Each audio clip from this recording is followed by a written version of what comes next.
punya roh kebenaran, kenapa diusir? Itulah pertanyaan saya yang harus kemudian Pak Pastor terangkan kepada saya. Karena Al-Quran kami mengatakan ya'iduhum wa yumannihim wa ma ya'iduhumus syaitan illa gurura.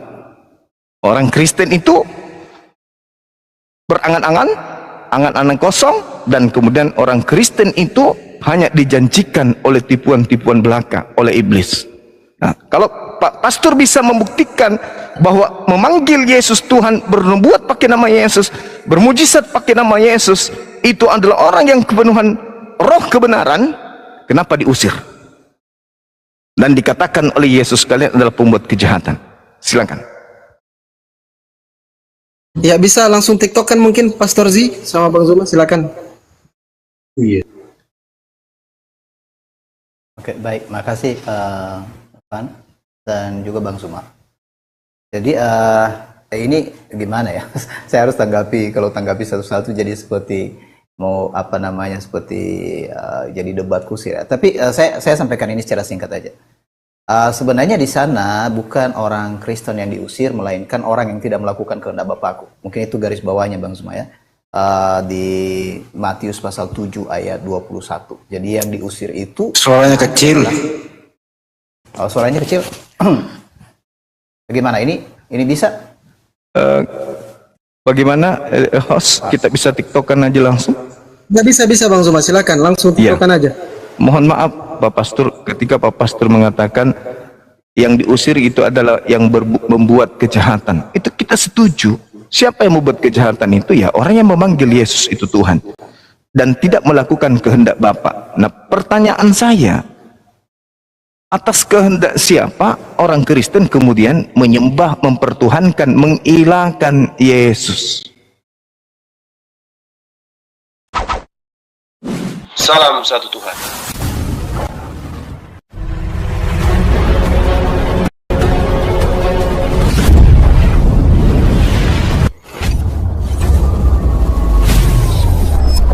Ya, pengantar ini singkat para sahabat. Dukung semua ya sahabat-sahabat kita channel Densa News Muslim. Di like, di subscribe, di share sebanyak mungkin untuk supaya mencegah sahabat-sahabat kita di luar sana tidak terpengaruh terhadap pemurtadan. Semoga Allah memberikan selalu sikap istiqamah. Salam satu Tuhan, Allahu Akbar. Tanpa percaya Mesias, itu dibuktikan dalam kisah para rasul. Jadi ada orang yang mengusir setan, tapi maksudnya setan itu mempermainkan mereka. Jadi ini bukan soal orang Kristen sebenarnya, tetapi soal orang yang ya melakukan ibadahnya memakai nama Yesus, tapi ternyata mereka itu tidak percaya kepada Yesus. Gitu. Oke, baik. Orang Yahudi, Pak, hari ini tidak ada yang menyembah, tidak ada yang membawa nama Yesus. Anda bisa lihat di kitab Talmud. Orang Yahudi hari ini itu tidak pernah mengenal siapa itu Yesus. Dan Yesus di dalam Matius 7 itu mengatakan pada hari terakhir. Pada hari terakhir, berarti bukan sekarang, hari terakhir. Sedangkan hari ini saja tidak ada orang Yahudi yang memanggil Yesus Tuhan, bernubuat pakai nama Yesus, mengusir setan pakai nama Yesus. Tidak ada orang Yahudi. Hanya ada satu orang, yaitu kelompok Kristen. Dan pada hari terakhir kata Yesus, aku akan berkata kepada mereka, kalian adalah pembuat kejahatan, aku tak mengenal kamu. Nah, di hari terakhir mana ada orang Yahudi memanggil Yesus Tuhan? Sedangkan hari sekarang nggak ada, apalagi nanti di akhir zaman.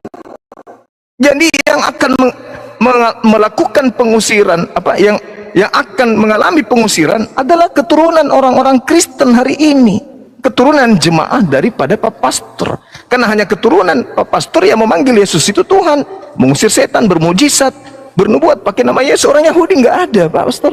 Jadi kita nggak boleh menuduh orang yang mana kita sendiri yang melakukan. Saya kira begitu. Oke, ya. Bang Zuma, untuk luruskan dulu, saya tidak ada jemaat ya. Jadi ini pengertian yang mungkin teman-teman juga bisa melihat bahwa ya kalau yang lain mungkin yang dalam tanda petik tadi pastor atau pendeta mereka mempunyai jemaat, tapi yang saya kenal dalam Alkitab adalah yang punya jemaat itu adalah Kristus. Jadi sebenarnya tidak boleh ada orang lain yang memiliki jemaat. Kita buat aja catatan itu Bang Zuma. Nah, ini berkaitan dengan tadi orang Yahudi yang dimaksud di dalam apa namanya di dalam Alkitab itu bukan maksudnya orang Yahudi keseluruhan. Tapi secara nation atau bangsa, memang mereka menolak Yesus. Sampai sekarang Bang Zuma, itu saya setuju. Dan mereka tidak mempercayai Yesus itu adalah Mesias. Karena mereka punya pandangan Mesias itu yang datang bukan sebagai yang merendahkan diri tadi, tapi Mesias yang mulia. Jadi lebih kepada pengharapan kepada kedatangan Mesias kedua kali kalau dalam catatan Alkitab. Jadi itu orang Yahudi, memang mereka tidak percaya kepada Yesus. Nah, kalau tadi dikatakan orang-orang Kristen, saya juga tidak menyangkal itu, bahwa praktek di dalam orang Kristen ada yang banyak melakukan yang sebenarnya yang seperti demikian. Jadi artinya bukan sebenarnya kita mau, ya saya lebih memilih begini Bang Zuma, tidak mempersalahkan kelompok manapun, karena siapa yang bisa mengenal kebenaran dia melakukan, nah itu yang diselamatkan. Kalaupun kita misalnya mengkritik atau menyudutkan atau memang menyatakan bahwa orang ini salah, tapi kalau orang itu tidak pernah menyadari tentang kesalahannya, toh dia tetap membenarkan diri. Jadi saya melihat ini catatan dalam Alkitab, seseorang bisa mengenal kebenaran karena roh Allah. Saya garis bawahi itu. Roh Allah itulah yang membuat seseorang tahu bahwa siapa yang harus disembahnya. Jadi bukan alasan orang lain. Misalnya begini, oh orang Majus menyembah, lalu saya menyembah. Tapi tadi yang saya katakan bahwa seseorang secara spontan melakukan itu karena roh. Misalnya ada dua kata ini, percaya dan mengaku. Jadi percaya itu di hati, mengaku itu di mulut. Seseorang percaya karena roh dan mengaku di mulut karena itu roh juga. Kembali Bang Hikmah. Iya, jadi tidak ada orang Yahudi yang memanggil Yesus Tuhan. Yang memanggil Yesus Tuhan adalah Kristen. Yang mengusir setan adalah Kristen. Yang bernubuat pakai nama Yesus Kristen. Yang bermukjizat pakai nama Yesus adalah Kristen. Dari buahnya kamu bisa mengenal dia. Jadi ini bukan cuma orang per orang, seluruhnya. Karena di situ ada dua pohon. Tidak mungkin pohon yang baik menghasilkan buah yang baik. Begitu juga sebaliknya, tidak mungkin pohon yang tidak baik menghasilkan buah yang baik. Dan pohon yang tidak baik dan juga buah yang tidak baik akan ditebang dan dilemparkan ke dalam api. Coba Anda baca tuh. Matius 7 nomor 15 sampai nomor 23. Jadi dari buahnya. Kalau buahnya sudah jelek, pohonnya jelek, maka harus ditebang dan dilemparkan ke dalam api.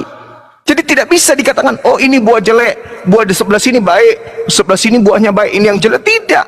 Dari buahnya ini, kalau jelek, maka semua batangnya itu harus dilemparkan ke dalam api. Coba Pak Pastor baca. Seperti itu datanya. Kemudian, maka yang ada di atas muka bumi ini yang memanggil Yesus Tuhan hanya Kristen. Dan faktanya kemudian tidak ada orang Kristen menyembah Yesus karena perintah Tuhan, perintah Bapa. Bukan setiap orang yang berseru kepada aku Tuhan, Tuhan akan masuk ke dalam kerajaan surga, melainkan dia melakukan kehendak Bapakku yang ada di surga. Apa kehendak Bapakku itu? Perjanjian lama. Kalau kehendak Bapa dikatakan kasih, kasih betul. Kasih itu adalah dengan setia melakukan segala perintah-perintah Tuhan. Itu disebut kasih. Tertulis di Ulangan 11 nomor 1. Yosua 22 nomor 5. Kasih itu adalah tekun setia melaksanakan seluruh rangkaian perintah-perintah Tuhan. Itu yang disebut kasih. Bukan menghilangkan hukum Tuhan. Lalu kasih itu adalah mengayomi orang, menyantuni orang, memberikan orang Indomie, memberikan masuk rumah sakit, biaya sakit ketika sakit. Bukan itu yang dimaksud kasih. Kasih itu adalah tekun melaksanakan segala perintah-perintah Tuhan. Yesus mengatakan dalam Yohanes 14, jika kau mengasihi aku, maka engkau akan melaksanakan segala pekerjaan-pekerjaan yang aku lakukan. Nah, mana pekerjaan Yesus menyembah Yesus? Tak ada. Mana pekerjaan Yesus kemudian ibadah hari Minggu? Tak ada. Mana pekerjaan Yesus makan babi, tidak bersunat? Tak ada. Natalan? Tak ada, tak ada. Sedangkan Yesus mengatakan, kalau kau mengasihi aku, kamu akan melakukan pekerjaan aku lakukan. Yohanes 14:12. Nah, Kristen ini melakukan kehendak siapa? Menyembah Yesus. Roh apa yang merasuki orang Kristen sampai menyembah anak orang? Kan itu permasalahannya, Pak Pastor. Sementara Yesus ketika menerangkan dan berkata dalam Yohanes 11 nomor 42, apa kata Yesus? Engkau tahu, kata Yesus. Dia menunjuk ke langit. Engkau tahu bahwa aku melakukan apa yang kau kerjakan, dan aku ingin bahwa orang yang banyak mengelilingi aku ini, aku mengatakannya kepada mereka agar mereka percaya bahwa engkaulah yang telah mengutus aku. Berarti Yesus mau dipercaya bahwa dirinya adalah utusan Tuhan, bukan Tuhan. Tapi yang terjadi, orang Kristen menuhankan, makanya ada pengusiran. Maka muncul pertanyaan, Roh apa yang merasuki saudara-saudara Kristen sehingga dengan teganya menyembah utusan Tuhan? Yesus malu di hadapan Tuhan. Apa kata Yesus? Pergilah kepada saudara-saudaraku, jangan kau sentuh aku. Katakan kepada mereka, aku akan pergi kepada Tuhanku dan Tuhanmu, Allahku dan Allahmu, ilahku dan ilahmu. Yohanes 20. Jadi mau kayak mana? Kristen ini mau dapat keselamatan itu dari mana? Ini penting, Pak Pastor, sebagai saudara saya itu. Nah, dikatakan oleh Yesus bahwa pada hari terakhir banyak orang yang akan berseru kepadaku, Tuhan, Tuhan, bukankah kami telah bernubuat demi namamu, bermujizat demi namamu, dan banyak mengusir setan demi namamu juga. Kata Yesus, pada hari itulah aku akan berterus terang pada mereka, aku tidak mengenal kalian, enyahlah daripadaku, kalian semua adalah pembuat kejahatan. Jadi buahnya dari nabi palsu itu adalah memanggil Yesus Tuhan, bernubuat, bermujizat, mengusir setan. Seperti itu. Mungkin saudara pastor ini bisa menunjukkan kepada saya pola yang dipraktekkan gereja menyembah Yesus itu adalah kehendak Bapa. Di mana kehendak Bapa agar orang-orang Kristen itu mempertuhankan anaknya, utusannya? Saya minta dalil, silakan. Ya, baik, makasih Bang Zuma. Jadi dari bagian yang terakhir itu ya, misalnya meminta menunjukkan gereja-gereja Pak perintahnya. Jadi saya pikir bukan di situ yang mungkin saya responi, karena ya itu gereja. Kalau misalnya agama masing-masing, kalau saya Bang Zuma, saya menghormati aja apa yang dilakukan oleh agama A, agama B, agama C itu, tapi saya berfokus kepada satu kebenaran. Yang saya lihat begini, kebenaran itu tidak mungkin dua, hanya satu. Mungkin di sini nanti kita semua teman-teman yang lain, ya di sini sebenarnya kita saling menghargai, menghormati ketika seseorang berkata ini kebenaran. Nah, karena kalau misalnya kebenaran itu hanya satu, nah itu apakah kebenaran ini diperebutkan atau dipertentangkan? Nah, mungkin itu catatan kita berikutnya kalau misalnya ini dilanjut diskusi. Tadi Bang Zuma sempat singgung tentang keselamatan, tapi saya fokus saja malam ini dulu tentang berkaitan dengan ketuhanan tadi. Nah, karena ada kaitannya dengan ketuhanan itu tadi, tadi kan Bang Zuma sempat melihat ini buahnya ini jelek, ini pasti dari mana gitu kan. Ini karena menyebut orang-orang Kristen. Saya melihat dalam Alkitab begini. Buah itu terlihat dari perkataan yang berasal dari hati. Makanya kalau dikatakan dari pohonnya, pohon itu kan akarnya dari mana kita nggak tahu sampai itu berbuah. Kita tidak pernah mengenal seseorang sampai dia mengeluarkan kata-kata. Jadi kata-kata yang keluar di mulutnya terlihat bahwa orang ini seperti apa gitu. Jadi Yesus berkata, kamu berkata-kata, kelihatan kamu mengatakan semua menggunakan ayat firman Tuhan, tapi praktek perilakumu itu adalah mengapa engkau membenci orang lain. Itu yang dipertentangkan di sana. Jadi kalau tadi menyinggung tentang kasih yang praktik yang lain itu saya pikir itu ada benarnya sebenarnya, tapi bukan di situ. Tapi soal praktek dari hati itu, apa yang terjadi di kata-kata dan perbuatan, tidak mungkin sebenarnya kata-kata dan perbuatan itu berbeda karena berasal dari sumber yang sama, hati gitu. Jadi buah itu adalah kata dan perbuatan seseorang. Nah, jadi kalau misalnya seseorang mengusir setan, nah pengusiran setan yang saya tahu dalam Alkitab itu tidak hanya dilakukan oleh murid-murid Yesus sebenarnya, tapi juga murid-murid orang Farisi. Mereka melakukan itu. Nah, sebenarnya yang disoroti Yesus bukan soal mereka mengusir setan, karena memang disuruh mereka atau diperintahkan murid-murid ini supaya mereka pergi, termasuk memberitakan Injil, menyembuhkan penyakit dan mengusir juga setan-setan. Tapi apa bedanya di dalam Matius pasal 7 itu untuk mengingatkan kepada mereka bahwa yang dipentingkan itu bukan mengusir setannya, melainkan melakukan kehendak Bapakku. Ini sejajar juga dengan apa yang dikatakan Yesus sendiri kepada murid-murid. Jadi bukan kepada orang Farisi yang mengajarkan kepada mereka jangan bersuka cita karena kamu berhasil mengusir setan, melainkan karena namamu terdaftar dalam kerajaan sorga. Nah, di sana penekanan-penekanannya yang saya lihat Bang Zuma di Alkitab. Nah, jadi kalau misalnya pendekatan kepada Alkitab dimulai dengan penglihatan karena memang ya boleh dikatakan mengasihi Alkitab, mengasihi Kristus, berarti kan bukan karena berbeda karena punya pandangan yang lain. Saya melihat begitu. Meskipun di antara orang Kristen sendiri, saya harus berkata bahwa di antara orang Kristen sendiri ada yang sebenarnya berkata aku mengasihi Alkitab atau mengasihi Yesus, tapi mereka lebih mengasihi apa yang mereka percaya sendiri dalam dogma-dogma itu. Ya sama, misalnya Bang Zuma kan Bang Zuma punya kepercayaan sendiri, misalnya tadi berulang kali bahwa saya mempercayai Al-Quran. lalu melihat Alkitab dan melihat orang Kristen. Di sana mungkin persoalannya mengapa tidak bisa melihat ini secara utuh tentang apa yang terjadi dengan orang-orang Kristen dan apa yang terjadi dengan Alkitab, karena melihat dari luar. Kalau seandainya misalnya Bang Suma dan teman-teman masuk di dalam kelompok itu, apa sebenarnya yang terjadi dengan mereka? Ada apa gitu? Nah, kita bisa melihat itu karena bersama dengan mereka. Yang saya lihat begini, Yesus itu meskipun dia dari sorga, dia ada di tengah-tengah orang Yahudi dan bersama-sama dengan mereka. Dan bahkan dia bersama-sama dengan orang berdosa. Jadi kalau dia berkata bahwa orang-orang berdosa mendahului kamu dalam kerajaan sorga, dan itu yang percaya kepadanya, ternyata mereka yang tahu banyak tentang kitab-kitab suci itu, mereka tidak dapat bagian dalam kerajaan sorga karena terlalu banyak bicara, terlalu banyak penjelasan, tapi ternyata mereka tidak ikut Yesus. Termasuk ketika Yesus berkata, kalau mau ikut aku harus engkau melepaskan segala sesuatu. Jadi fokus kepada pengikut Yesus yang adalah Mesias itu adalah mereka yang berani melepaskan segala sesuatu. Jadi itu yang saya lihat tentang aplikasi dari siapa sebenarnya pengikut Kristus itu. Jadi bukan karena mereka mengusir setan. Jadi ukurannya bukan karena praktek-praktek seperti itu. Bukan karena kegiatan ibadah, tetapi karena mereka hidup sama seperti Kristus. Demikian Bang Suma. Makasih. Iya. Jadi ada hal menarik, Pak Pastor. Kalau kita berbicara mengenai Yesus tadi kan Bapak mengatakan berfokus kepada kebenaran. Kalau berfokus kepada kebenaran, maka dasar kebenaran yang Pak Pastor maksud itu, contoh misalnya menyembah Yesus, ke gereja, memuji Yesus, mentuhankan, mengilahkan Yesus, itu dasar kebenarannya itu di mana? Perintahnya itu di mana? Kan dikatakan dalam Matius 28 nih, nomor 20 katanya, ajarlah mereka melakukan segala apa yang perintahkan kepadamu. Nah, mana perintah Yesus agar ke gereja hari Minggu? Mana perintah Yesus agar dirinya disembah?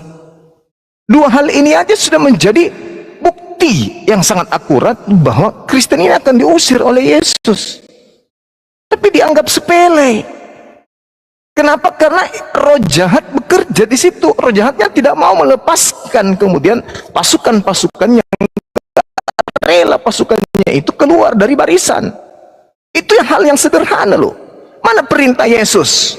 Yesus mengatakan, tidak setiap orang yang memanggil aku Tuhan. Kan yang memanggil Yesus Tuhan itu ada dua kelompok. Tuhan di sini Al-Kurios, Tuhan junjungan, ya, tapi saya ikuti aja irama orang Kristen. Yang pertama adalah kelompok Bani Israel, orang-orang yang bersunat. Memanggil Yesus itu Tuhan, memanggil Yesus Sayyid, memanggil Yesus itu Maran, Tuhan, Kurios, Tuhan. Itu kelompok orang Yahudi. Tetapi kelompok Yahudi yang satu ini, mereka melaksanakan segala apa yang Bapa perintahkan. Makanya dalam Matius 23 diterangkan, orang-orang Yahudi, ahli Taurat dan orang Farisi telah menduduki kursi Musa.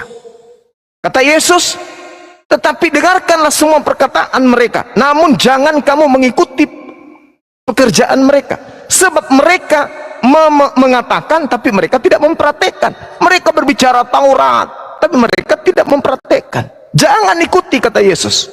Nah, apa bedanya dengan Kristen hari ini?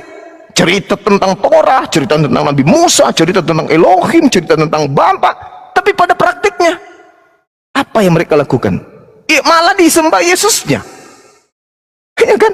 Malah mengimani ajaran Paulusnya. Yesus mengatakan Lukas 16 nomor 17, lebih mudah langit dan bumi ini lenyap daripada setitik hukum Taurat itu bantang. Paulus mengatakan apa? Efesus 2 nomor 15, dengan matinya Yesus di atas tiang salib, maka dia telah membatalkan hukum Taurat beserta segala ketetapan dan perintah yang ada di dalamnya. Lah, Kristen justru mengikuti Paulus. Sementara Yesus sudah menerangkan, bukan setiap orang yang berseru. Jadi kelompok saat itu berseru Tuhan kepada Yesus dalam maksud kurios. Tetapi mereka melakukan kehendak Bapa. Mereka sabat, mereka tidak makan babi, mereka sunat, mereka melakukan apa yang diperintahkan oleh Bapa dalam hukum Taurat. Kelompok yang kedua Kristen memanggil Yesus juga Tuhan, Tapi ibadah mereka bukan kehendak Bapa. Agama mereka bukan melakukan kehendak Bapa. Contoh ibadah minggu. Mana ada perintah Bapa ibadah minggu? Makan babi. Mana ada perintah Bapa makan babi? Tidak bersunat. Mana ada perintah Bapa jangan bersunat? Malah Paulus mengatakan di Galatia 5 nomor 2, apabila kamu menyunatkan dirimu, Yesus Kristus tidak berguna bagimu. Sementara Sang Tuhan Elohim mengatakan dalam Kejadian 17:14, barang siapa yang tidak bersunat, maka dia akan dilenyapkan dari sebangsanya karena dia telah membatalkan perjanjian kekalku. Jadi sangat bertentangan. Kehendak Bapa apa, yang dilakukan Kristen itu apa. Jadi ada dua kelompok. Kelompok ini Yahudi taat kepada Yesus, mau taat kepada Elohim, memanggil juga Yesus Tuhan dalam arti kurios, tetapi melakukan kehendak Bapa. Kelompok yang kedua memanggil Yesus Tuhan dalam arti theos, tetapi celakanya tidak melakukan kehendak Bapa, malah melanggar semua kehendak Bapa. Jadi Yesus mengatakan, waspadalah serigala yang nyamar domba. Ini domba, ini yang nyamar. Domba itu, Pak Pastor, mohon maaf nih, domba itu adalah Bani Yakub. Yeremia 50 nomor 17, Bani Yakub adalah domba. Di luar Bani Yakub bukan domba. Makanya pada saat di Matius 24 ada seorang wanita mengikuti Yesus teriak-teriak. Apa kata Yesus? Usirlah mereka, usirlah dia. Wanita itu mengatakan, bukan aku diutus? Apa dikatakan oleh Yesus di sana? Bahwa tidak patut makanan yang disediakan untuk anak-anak diberikan kepada guguk. Wanita itu mengatakan, benar Tuan, tapi bukankah guguk makan sampah, remah-remah yang jatuh dari meja tuannya? Apa kata Yesus? Benar, besar imanmu ibu, jadilah seperti apa yang engkau inginkan. Apa yang diinginkan ibu itu? Sembuhkan anakku. Anaknya sembuh, tapi status guguknya tidak berubah menjadi domba. Justru karena dia mengakui dirinya adalah guguk, maka Yesus mengatakan, hebat kali ibu ini, imanmu benar, imanmu besar. Jadi Yesus menganggap orang-orang yang bertemu dengan dia, tapi bukan Bani Israel, dianggapnya sebagai anjing. Jadi ada yang bukan Yahudi, ngaku-ngaku Yahudi. Inilah dia kelompok dari Roma Yunani menyebar sampai Belanda masuk ke Indonesia. Mohon maaf, pendeta itu danta. Saya kira begitu ya. Kesimpulan kita mungkin sudah bisa disimpulkan ini. Daripada kita panjang-panjang lagi, mungkin ada sesi berikutnya barangkali. Bentar dulu lah. Kasih sekali, 2 kali lagi lah. Oke, silakan Pak Pastor.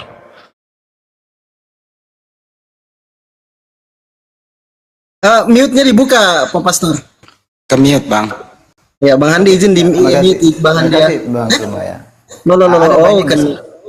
Kena Izin, report, oke. kena report Bang Joma. Ya, kena Bang Zuma. Tunggu aja dulu Pak Pendeta ya. Ya, sedikit aja saya sampaikan Bang Fandi sebelum diakhiri ya. Jadi ada banyak yang disampaikan Bang Zuma, nggak mungkin saya respon semua ya. Tapi Cek. Saya juga turun ya, enggak ya? Enggak ada Bang Handi. Iya, kalau saya turun juga di sini nggak apa-apa. Enggak, izin Pak Pastor. Sebelum itu izin ya teman-teman ke band Bang Zuma nanti naik kembali. Kalau bisa ditunggu dulu Pak Pastor ya, baru Pak Pastor narasi gitu. Oh begitu, oke, baik. Ya, nanti kan bisa kita kan nanti setelah ini masih ada sesi-sesi selanjutnya. Ini diskusi terbaik ini kalau menurut saya Pak Pastor. Baik, Fan, makasih. Ya, Nah, ini ada Bang Zuma. Ya, silakan.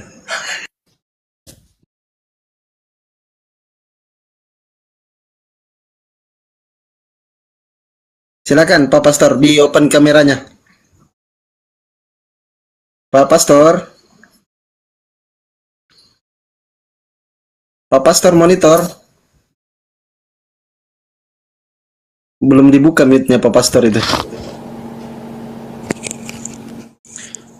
Kencang juga ya, reportnya dari bawah ya. Baru bangkit akunku itu, akun utama langsung teler lagi.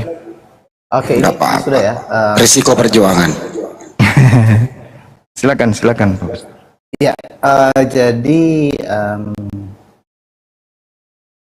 ini mungkin yang disoroti Bang Zuma tadi perihal ritual-ritual dari orang-orang ya. Jadi saya tidak menyoroti itu karena kalau misalnya nanti kita berbicara ritual, ada 3 bagian yang saya bisa beritahukan apa perbedaan sebenarnya yang diajarkan oleh Yesus tentang ibadah dalam roh dan kebenaran dengan ibadah yang dipraktekkan sebelumnya dalam Taurat. Jadi ada 3 ini, persoalan waktu, persoalan tempat, dan persoalan orang. Jadi mungkin lain kali kita bicara itu.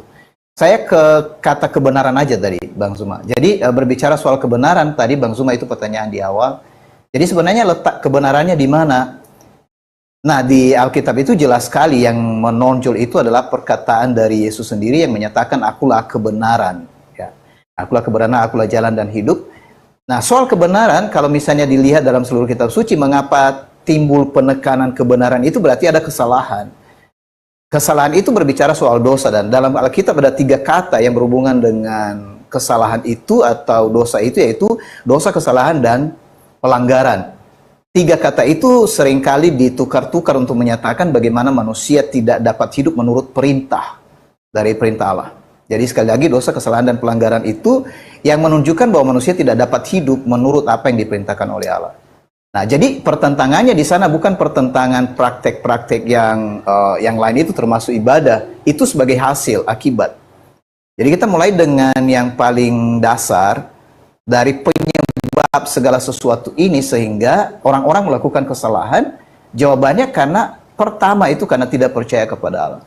Misalnya begini, ketika ada diskusi kita berbicara soal, oke, mari berbicara soal data dan kita tidak berbicara soal iman.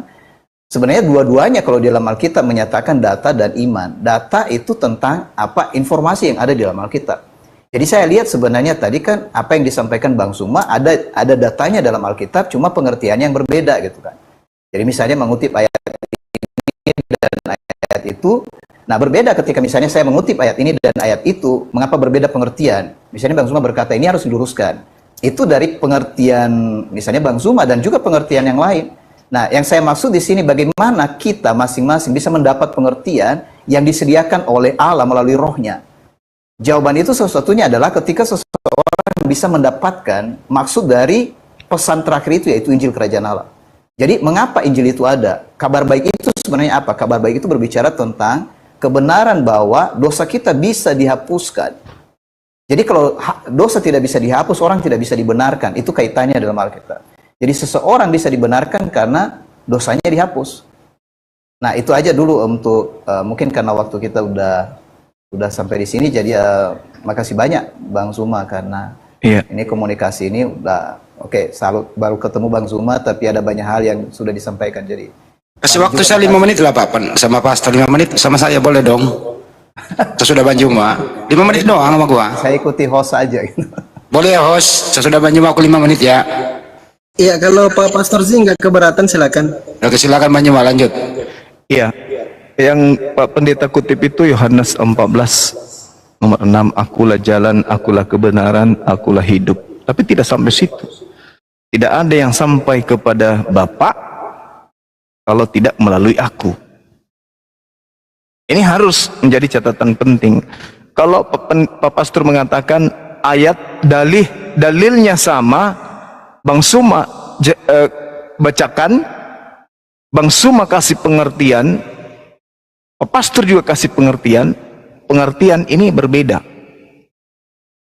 Akulah jalan, jalan di sini metode. Jalan itu caranya kemudian menuju kepada Elohim itu seperti apa? Yesus ajarkan, jangan membunuh. Jangan ini, jangan itu, jangan ini, jangan itu. Jangan membunuh berarti nggak boleh bunuh Yesus. Dan di situ Kristen udah kalah di situ.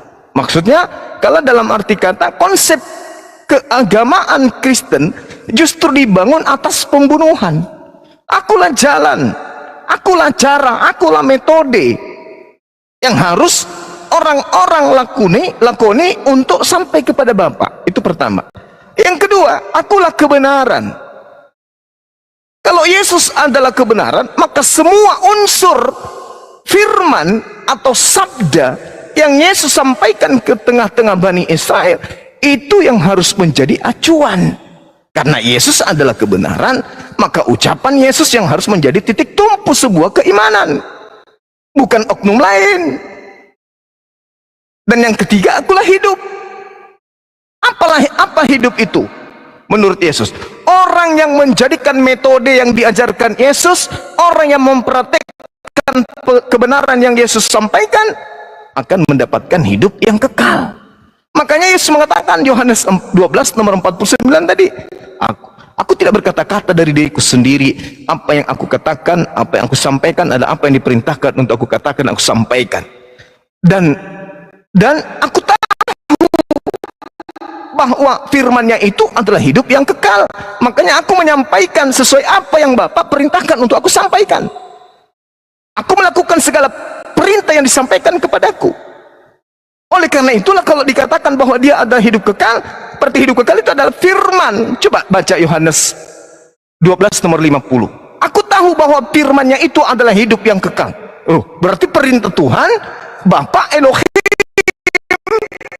yang menjadi hidup yang kekal. Siapa yang melaksanakan firman Elohim, maka dia akan mendapatkan hidup yang kekal. Di mana firman Elohim itu? Ya perjanjian lama. Berarti harus melakukan firman Elohim. Berarti harus melakukan hukum Taurat. Karena firman Elohim itu hanya ada di perjanjian lama. Tak ada firman Elohim di dalam perjanjian baru, tak ada.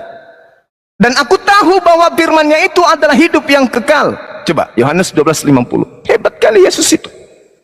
Berarti kalau firman Elohim itu adalah hidup yang kekal, maka benarlah kata Yesus dalam Yohanes 17 nomor 3. Hidup kekal itu adalah mereka mengenal Engkau satu-satunya Tuhan yang benar, dan mengenal Yesus Kristus yang Engkau utus. Berarti Yesus mau dikenal sebagai utusan. Dalam Yohanes 17 nomor 3 itu ada dua yang harus dikenal. Yang pertama Elohim yang satu-satunya Tuhan yang benar. Yang kedua adalah Yesus yang adalah utusan Elohim. Baru bisa mendapatkan hidup yang kekal, baru bisa sampai kepada Bapa kalau orang mendudukkan Yesus sebagai Rasul.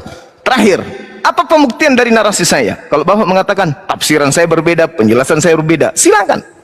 Tapi Yesus mengatakan dalam Yohanes 5 nomor 36, ada kesaksianku yang lebih penting dari kesaksian Yohanes Pembaptis. Kira-kira ilmunya Yohanes Pembaptis dibandingkan ilmunya pastor, pendeta, dan seterusnya itu tinggi mana? Lebih tinggi Yohanes Pembaptis. Karena di dalam Matius 21 nomor 31 dikatakan oleh Yesus, pemungut cukai dan pesundal lebih dulu masuk ke dalam kerajaan surga, sebab mereka mendengarkan apa yang Yohanes perintahkan dibandingkan kamu. Kamu mendengarkan apa yang diperintahkan Yohanes, tapi kamu tidak mengikuti. Yohanes Pembaptis, bukan Yohanes penulis Bible. Artinya bahwa Yohanes perkataannya membuat orang masuk ke dalam surga, baik itu pemungut cukai, rentenir, maupun pelacur, pesundal. Berarti Yohanes ini bukan orang biasa, tetapi Yesus jauh lebih hebat. Apa kata Yesus? Ada kesaksianku yang lebih hebat, yang lebih penting dari kesaksian Yohanes Pembaptis, bahwa segala pekerjaan yang aku lakukan, mujizat, tanda-tanda, kekuatan, pekerjaan itulah yang aku lakukan sekarang, dan pekerjaan itu yang bersaksi tentang aku, bahwa Bapa yang telah mengutus aku. Berarti Yesus mempersaksikan dirinya sebagai utusan Tuhan. Kalau di Islam disebut Rasulullah. Yesus mempersaksikan dirinya sebagai Rasulullah. Kristen mempersaksikan Yesus adalah Allah itu sendiri, Bapa itu sendiri. Maka siapa yang salah di sini? Yesus atau gereja atau Kristen? Yesus mempersaksikan dirinya sebagai utusan. Tak ada kesaksian yang lebih tinggi dari itu. Yohanes Pembaptis kalah, hanyut dia. Yesus mengatakan, ada kesaksianku yang lebih penting dari kesaksian Yohanes Pembaptis, bahwa segala pekerjaan yang aku lakukan, pekerjaan itu yang aku lakukan sekarang, dan pekerjaan itu yang bersaksi bahwa Bapa yang telah mengutus aku. Berarti Yesus bersaksi dirinya sebagai utusan Tuhan. Pekerjaan, mujizat, tanda-tanda, kekuatan itu bersaksi bahwa Yesus itu juga adalah utusan Tuhan. Tapi Kristen, saudara Pastor Z, mempersaksikan dengan keterangan yang sudah hampir sejam ini, keterangan demi keterangan, itu cakupan dari kesaksian iman bahwa Yesus itu adalah Tuhan itu sendiri. Berarti kesaksian Yesus bertentangan dengan kesaksian orang-orang Kristen. Demikian dari saya.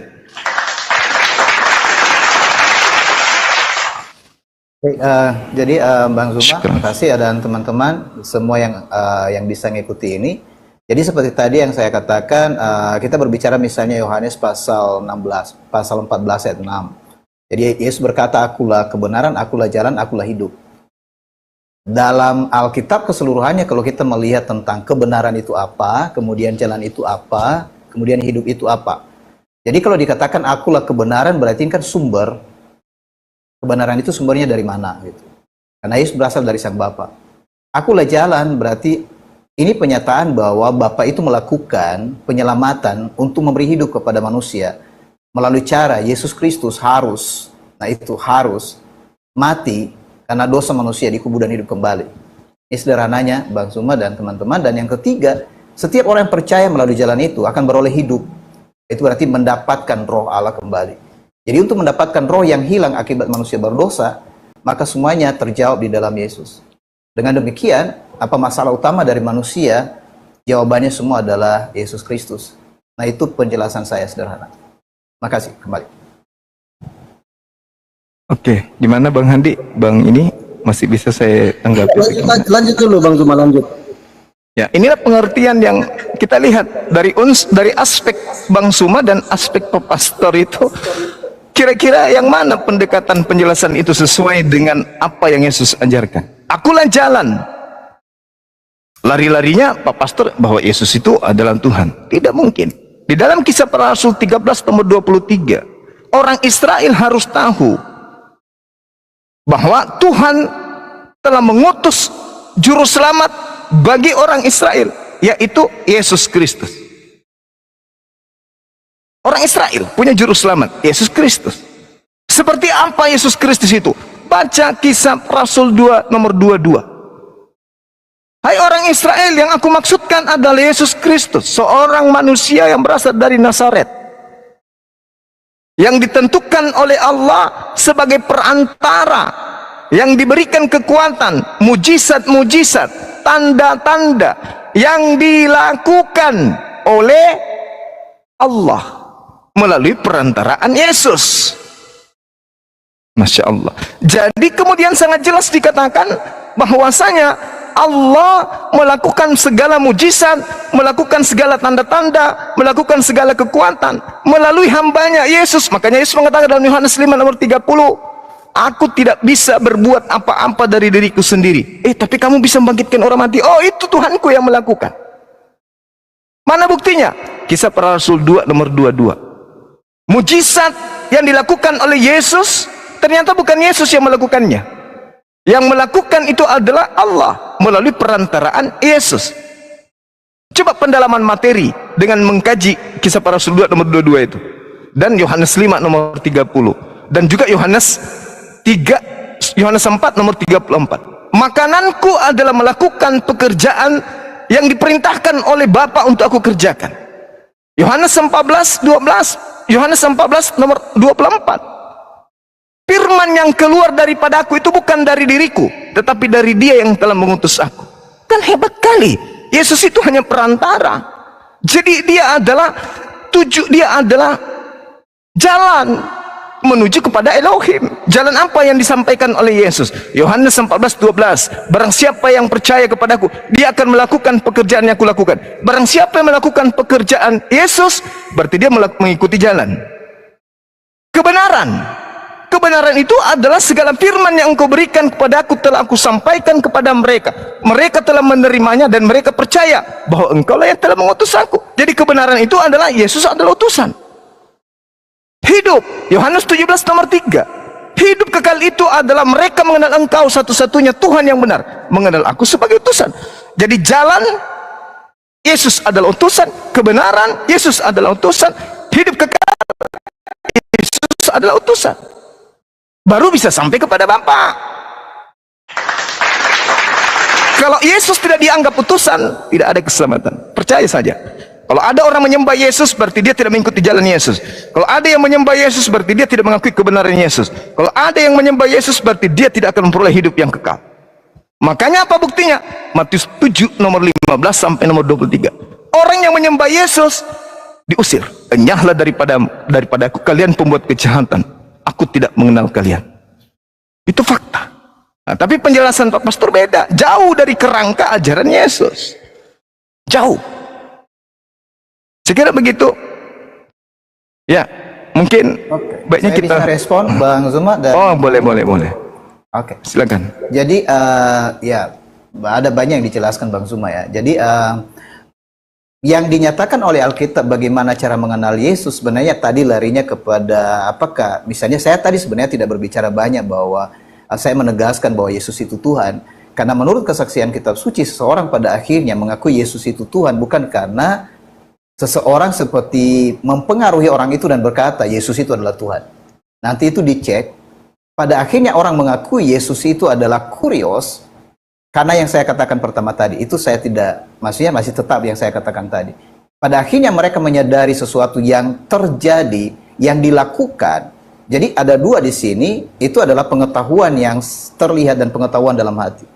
Sekalipun seseorang memiliki pengetahuan di mata, jadi sekali lagi seorang bisa memiliki pengetahuan di mata, tapi kalau hatinya tidak diterangi, itu tidak sempurna dia mengenal sebenarnya siapa Mesias itu.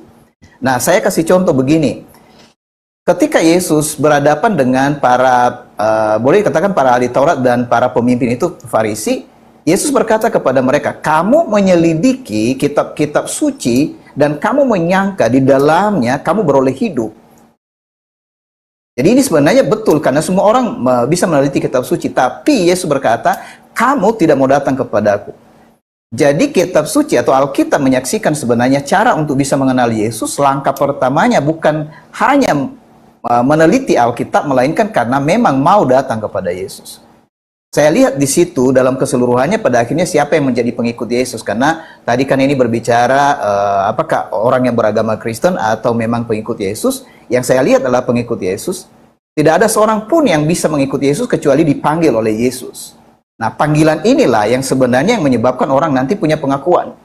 Jadi bukan lebih dulu disuruh mengakui. Nah, ini konsep agama sebenarnya. Karena agama itu meminta ada suatu pengakuan lebih dulu secara menyeluruh. Baru seseorang itu ya bisa melakukan apa saja di dalam aturan itu. Tetapi dalam kerajaan Allah melalui Yesus, yang pertama-tama itu, langkah pertama itu adalah dipanggil. Jadi orang dipanggil, ikutlah aku gitu. Nah, siapa yang bisa mengikut dia? Jawabannya kalau orang tidak menyerahkan diri mengikut dia, bagaimana mereka bisa mengenal kebenaran yang diajarkan oleh Yesus?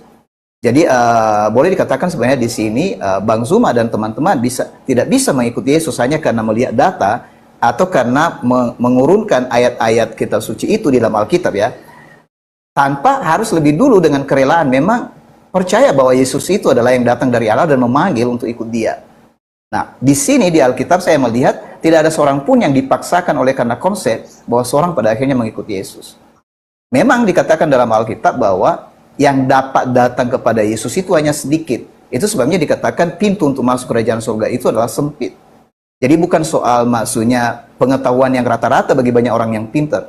Saya melihat misalnya banyak teman-teman berkata soal data dan bukti, tidak kuranglah orang-orang Yahudi, maksud saya, orang-orang Farisi dan ahli-ahli Taurat itu mengenai data. Mereka itu lengkap. Misalnya tadi kembali kepada orang Majus itu bertanya tentang di mana lahirnya Mesias itu. Dan para ahli Taurat dan Farisi bisa membuktikan dengan akurat di mana Yesus lahir. Atau Mesias itu lahir, yaitu di Bethlehem, di Efrata. Dan ketika mereka dapatkan itu, pada akhirnya orang-orang Majusi itu mendapatkan tempat yang persis itu. Persoalannya, ahli-ahli Taurat dan Farisi tidak datang. Itu bedanya gitu kan. Jadi datang kepada Yesus. Jadi di sini sebenarnya urutannya, mana lebih dulu datang kepada Yesus atau mengerti semua ayat-ayat kitab suci. Bedanya murid-murid Farisi dengan murid-murid Yesus, Yesus lebih dulu memanggil murid-muridnya, baru dia jelaskan kepada mereka tentang ayat-ayat kitab suci. Nah, itu perbedaannya Bang Zuma dan teman-teman. Jadi ya, kembali. Oke. Data engkau menyelidiki kitab-kitab suci. Kitab yang dimaksud Yesus di situ bukan perjanjian baru, Pak. Itu benar, Bang. Nah, Itu sedangkan yang saya selidiki ini adalah perjanjian baru. Dan apa yang saya uraikan itu sesuai dengan ajaran Yesus. Justru orang Kristen ini yang tidak sesuai dengan ajaran Yesus. Ketika Yesus mengatakan datang kepadaku, datang sebagai apa? Kan di dalam Yohanes 11:42, agar mereka percaya bahwa engkau lah yang telah mengutus aku. Berarti mereka datang kepadaku, percaya kepadaku bahwa aku utusan Tuhan. Bukan datang kepada Yesus menyembah Yesus, bukan. Bukan. Datang kepada Yesus, mendudukkan Yesus itu sebagai utusan Tuhan. Kan uraiannya sudah sangat jelas. Hidup kekal itu adalah mereka mengenal engkau satu-satunya. Kalau satu-satunya, dikenal dia, Elohim itu satu-satunya Tuhan. Jangan yang lain, bukan Yesus. Karena pada saat Yesus mengatakan engkau satu-satunya, pada saat yang sama Yesus mau agar dikenal sebagai utusan. Itu konsep yang sudah sangat jelas. Itulah jalan, itulah kebenaran, itulah hidup. Mendudukkan Yesus sebagai utusan. Di luar daripada itu sesat. Makanya bukan setiap orang yang menyeru kepadaku mar, kurios akan masuk ke dalam kerajaan langit, melainkan dia yang melakukan kehendak Bapa. Mana kehendak Bapa agar orang datang kepada Yesus, menyembah Yesus? Mana? Ada. Dari tadi pendeta nggak bisa menunjukkan itu. Hanya menunjukkan Yohanes 3 nomor 16. Apa tadi? Yohanes 16 nomor 6. Tak ada kemudian kehendak Bapa agar orang itu menggantikan dirinya dengan menyembah anaknya, utusannya, enggak. Yesus itu disebut anak. Amsal 3 nomor 11 nomor 12. Kenapa dia disebut anak? Karena Yesus ini taat, Yesus ini soleh, Yesus ini muslim, berserah diri kepada segala perintah yang Tuhan berikan kepadanya. Makananku adalah melakukan apa yang diperintahkan oleh Bapa untuk aku lakukan. Perkataanku adalah berkata sesuai dengan apa yang diperintahkan oleh Bapa untuk aku katakan. Berarti dia adalah orang yang berserah diri. Dia orang saleh. Makanya dia disebut anak, hamba yang dekat, kekasih Allah. Bukan Allah itu sendiri. Kenapa dikatakan dia sebagai anak? Karena dia hamba. Mana buktinya? Coba Anda baca dalam Kisah Para Rasul 4 nomor 27 sampai nomor 30. Yesus disebut apa di sana? Disebut hamba yang suci. Ini Abdullah, aku ini adalah hamba Allah. Tapi kok sekelompok Kristen kemudian hamba Allah dikatakan Allah, hamba Allah disembah. Gitu loh Pak. Kesimpulan sederhananya, hidup kekal itu yang kita cari. Hidup kekal itu Yesus torehkan, Yohanes 17 nomor 3. Adalah mereka mengenal Engkau Elohim Bapa, satu-satunya Tuhan. Jangan ditambah-tambah lagi, anak Maria juga Tuhan. Jangan ditambah-tambah. Satu-satunya Tuhan, dan aku mereka kenal sebagai utusan. Nah, itu baru bisa memperoleh hidup yang kekal. Ada dua yang dikenal untuk memperoleh hidup yang kekal: mengenal Tuhan yang mengutus Yesus dan mengenal Yesus yang diutus oleh Tuhan. Satu Tuhan, satu utusan Tuhan. Di luar daripada itu sesat. Makanya dalam Matius 7 yang tadi itu, bukan orang yang menyeru kepadaku Tuhan akan masuk ke dalam kerajaan surga, melainkan kehendak yang melakukan kehendak. Nah, sekarang ada nggak kehendak Bapa agar orang Kristen menyembah Yesus? Mana kehendak Bapa? Sembahlah Yesus. Ada? Nggak ada. Malah Yesus mengatakan kepada iblis pun, dan hanya kepada Bapa saja engkau harus mengabdi, bukan kepada aku, kepada Bapa. Nah, Yesus pengakuan imannya Yohanes 4 nomor 22.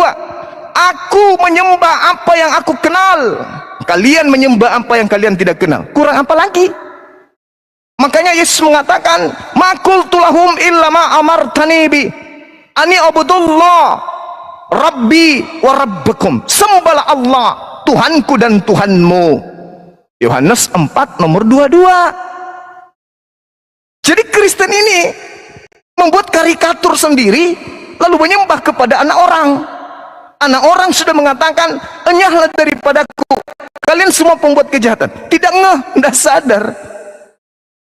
Makanya muncul pertanyaan, Pak Pastor, roh apa yang merasuki kalian sampai senaif itu menyembah anak orang? Sedangkan anak orang ini memerintahkan menyembah kepada dia satu-satunya Tuhan yang benar. Itu loh, sesederhana itu loh Pak. Ya, tapi ada yang disebut keras kepala. Silakan Pak Pastor, saya hormat sama Anda, silakan. Ya, baik, makasih Bang Zuma. Jadi saya sebenarnya tidak tertarik dengan misalnya perbedaan kelompok, mengapa mereka lakukan ini dan lakukan itu, karena ya Bang Zuma banyak menjelaskan banyak komentar tentang itu, dan mengapa saya lebih memilih diam di situ karena saya berpikir di fokus dari apa yang hendak kita dapatkan di sini tadi tentang, karena kalau topiknya tadi adalah apakah Yesus itu hamba Tuhan. Jadi jawaban saya di sini, disinilah letak kedua dari penyataan Alkitab tentang Mesias itu, di mana Yesus itu memang dia hamba, karena seperti di dalam Yohanes pasal 13 ayat 13 dikatakan bahwa jika aku adalah Tuhan dan Guru, dan perkataanmu itu benar. Dan aku adalah yang maksudnya Tuhan, yang kurios itu, yang tertinggi, ada di tengah-tengah kamu berlaku sebagai seorang hamba. Gitu. Jadi praktek menjadi seorang hamba itu sebenarnya perwujudan dari pernyataan Mesias yang dijanjikan, yang tidak bisa dilihat oleh banyak peneliti kitab suci, bahwa memang dua-dua itu harus terjadi dalam diri Mesias itu. Yang pertama, dia harus menjadi manusia, dan yang kedua, dia datang nanti di dalam kemuliaan yang besar. Kebanyakan orang lebih setuju menerima bahwa jika dia datang dalam kemuliaan yang besar. Jadi mereka tidak suka menerima dia dalam dalam kehilangan yang tidak ada mulia tadi, seperti mengosongkan diri dan seterusnya. Jadi itu wajar saja, karena memang ada ekspektasi dari setiap orang tentang ya misalnya tentang Yesus Kristus, atau tentang Mesias, atau tentang pahlawan. Jadi boleh dikatakan juga murid-murid di awal sebenarnya mereka belum tahu kebenaran dengan jelas, sampai mereka di dalam mengikut Yesus selama 3,5 tahun itu diajar terus, disampaikan terus kebenaran, bahkan sampai Yesus bangkit dari antara orang mati pun mereka tidak mengerti dan tidak menangkap sebenarnya pesan Yesus itu seperti apa. Jadi kalau misalnya kita sekarang pun sehebat apapun di antara kita, apalagi kita tidak langsung bersama-sama dengan Yesus, kecuali oleh pertolongan Roh, maka kita bisa mengerti kebenaran itu. Nah, di sana letaknya, makanya saya tidak bisa memisahkan antara memang ada data, tetapi data itu harus disingkapkan oleh Roh. Dan soal kebenaran tadi harus jujur bahwa tidak mungkin orang langsung mengenal kebenaran di awal sebelum dia mengikuti Yesus. Jadi seorang harus menjadi pengikut Yesus dulu, baru bisa mengenal kebenaran, dan pembahasan itu menjadi lebih clear di antara mereka. Karena memang kebenaran itu terbuka, bukan karena mereka menjadi anggota ya dalam tanda petik seperti keagamaan, tapi memang dipanggil dalam tugas khusus itu. Jadi itu kembali kepada topik, mudah-mudahan itu menolong teman-teman. Jadi makasih penjelasan Bang Juma dengan pandangan-pandangan yang disampaikan. Yang saya lihat di sana bahwa memang kedua hal ini, apakah Yesus itu memang hamba dan memang dia adalah Tuhan. Jadi kalau misalnya dia hamba Tuhan, maksudnya hamba Sang Bapa itu, memang dia menaklukkan diri dalam seluruh hukum dari Sang Bapa. Makanya memang betul tadi yang dilakukan, aku datang untuk melakukan dan menyelesaikan, bukan hanya melakukan sebenarnya. Jadi dia datang melakukan dan menyelesaikan. Dan itu clear dalam perjalanan dan pekerjaan yang dilakukan oleh Yesus itu sendiri. Sekian dari saya, Bang.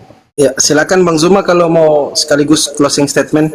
Ya, sedikit lagi ya. Terkait dengan ungkapan-ungkapan yang Pak Pastor sampaikan, harus menjadi apa dulu baru bisa tahu. Saya rasa itu akal-akalan aja. Terkait dengan kedatangan Yesus yang kedua, Pak. Yesus sendiri yang mengatakan, Yohanes 12:48, barang siapa yang menolak aku, tuh. Sudah ada tanda-tandanya, Pak. Barang siapa yang menolak aku, dia tidak menerima firman yang pernah aku sampaikan kepada mereka. Jelas itu. Barang siapa yang menolak aku, dia tidak menerima perkataanku, dan firman yang telah aku katakan itu, itulah yang akan menjadi hakimnya di akhir zaman. Bahaya itu, bahaya. Coba, barang siapa yang menolak aku, dia tidak menerima firmanku, dan firman yang aku sampaikan itu kepadamu, itulah yang kelak akan menjadi hakimnya di akhir zaman. Nah sekarang mana firman Yesus, sembahlah aku, ibadahlah hari Minggu, jangan lama bersunat, jangan lama bersunat, makanlah babi. Mana firman itu? Barang siapa yang menolak aku, dia tidak menerima firmanku, dan firman yang aku katakan itu kepada mereka, firman itu kelak akan menjadi hakim di akhir zaman. Lalu mau diartikan apa lagi? Kecuali dengan akal-akalan. Oh tidak begitu Bang Suma. Lalu apa? Menolak itu artinya tidak menerima firman. Firman Yesus, dia mau dipercaya sebagai utusan Tuhan. Yohanes 11:42. Aku tahu bahwa semua orang yang mengelilingi aku di sini, aku telah mengatakannya kepada mereka, agar supaya mereka percaya bahwa engkaulah yang telah mengutus aku. Aku mengatakannya agar mereka percaya bahwa aku adalah utusanmu. Siapa yang bisa membantah itu? Kesaksian Yesus, umat Islam lebih percaya daripada kesaksian Bapak Pastor, mohon maaf. Kesaksian Yesus umat Islam lebih percaya daripada kesaksian-kesaksian orang-orang Kristen. Kesaksian orang Kristen tak ada dasarnya, tak ada pijakan datanya, tidak ada pijakan perkataan Yesus. Contoh Pak nih, kita ke gereja ngintip orang Kristen, apa yang mereka lakukan? Mempertuhankan anak Maria, menyembah anak Maria. Sekarang mana kesaksian Yesus tentang itu? Ada. Kita lihat meja makannya orang Kristen, ada anjing, ada kodok, ada semua, ada babi. Mana kesaksian Yesus tentang itu? Ada? Tak ada. Periksa nonotnya orang Kristen, sampai mereka dikubur, udah tua, bangkokan, tidak disunat. Mana kesaksian Yesus tentang itu? Ada? Tak ada. Jadi harapan kosong, angan-angan kosong, yang Bapak katakan harus masuk dulu menjadi Kristen baru percaya. Oh, itu jebakan Batman. Batman-nya pun tidak lulus jadi Batman. Tidak bisa. Karena pola yang akan menjadi penghakiman Yesus nanti adalah segala firman yang telah ia sampaikan. Nah, cakupannya di mana, Pak?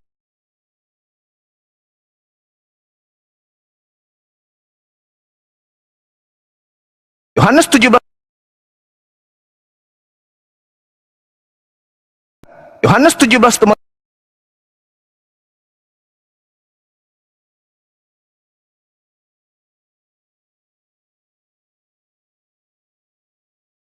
Yohanes 17:8.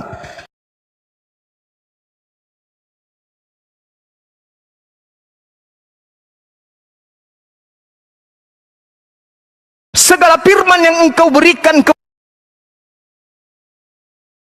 aku telah aku sampaikan kepada mereka, dan mereka telah menerimanya, dan mereka percaya bahwa engkaulah yang telah mengutus aku. Subhanallah. Segala firman, semua firman. Kata Yesus, tidak perlu kamu itu mencomot-comot satu ayat. Aku dan Bapa adalah satu. Kau menyebut aku guru dan Tuhan. Tidak perlu kayak gitu. Semuanya, kata Yesus, semua telah aku sampaikan kepada Bani Israel, dan Bani Israel telah menerimanya, dan mereka percaya bahwa engkaulah yang telah mengutus aku. Berarti murid-muridnya percaya Yesus itu utusan. Makanya dia mengatakan, waspadalah kepada serigala yang nyamar seperti domba. Maksudnya, waspadalah kepada non-Yahudi yang nyamar-nyamar Yahudi. Maksudnya, waspadalah kepada yang bukan pengikutku, ngaku-ngaku sebagai pengikut. Itu loh maksudnya. Jadi, mohon maaf, bukan saya menggurui, tapi dasar ketika saya berbicara itu adalah Al-Quranul Karim, dan juga adalah Bible itu sendiri. Ma qultu lahum illa ma amartani bi. Qala subhanaka ma yakutu li an aqula ma laysa li bihaqq. Seorang nabi, seorang rasul berkata, aku tidak berkata-kata dari diriku sendiri. Apa yang aku katakan adalah apa yang kamu perintahkan untuk aku katakan dan aku sampaikan. Dan perkataanmu itu adalah hidup yang kekal. Makanya Nabi Isa mengatakan dalam Al-Quran, fattakullah wa atiun. Bertakwalah kepada Allah dan taatlah kepadaku. Itulah Pak. Di dalam Yohanes 10 nomor 27, aku mengenal pengikutku. Pengikutku mendengarkan aku, dan pengikutku mengikuti aku. Siapa yang Bapak pastor ikuti dengan menyembah Yesus? Siapa Pak pastor ikuti dengan ibadah hari Minggu? Siapa yang Bapak ikuti dengan tidak sunat? Siapa yang Bapak ikuti dengan makan babi? Siapa? Bahaya itu, bahaya. Saya kira kita cukupkan aja sampai di sini, karena tadi saudara saya pastor yang memulai, maka saya yang mengakhiri. Saya kira mungkin mau closing, silakan.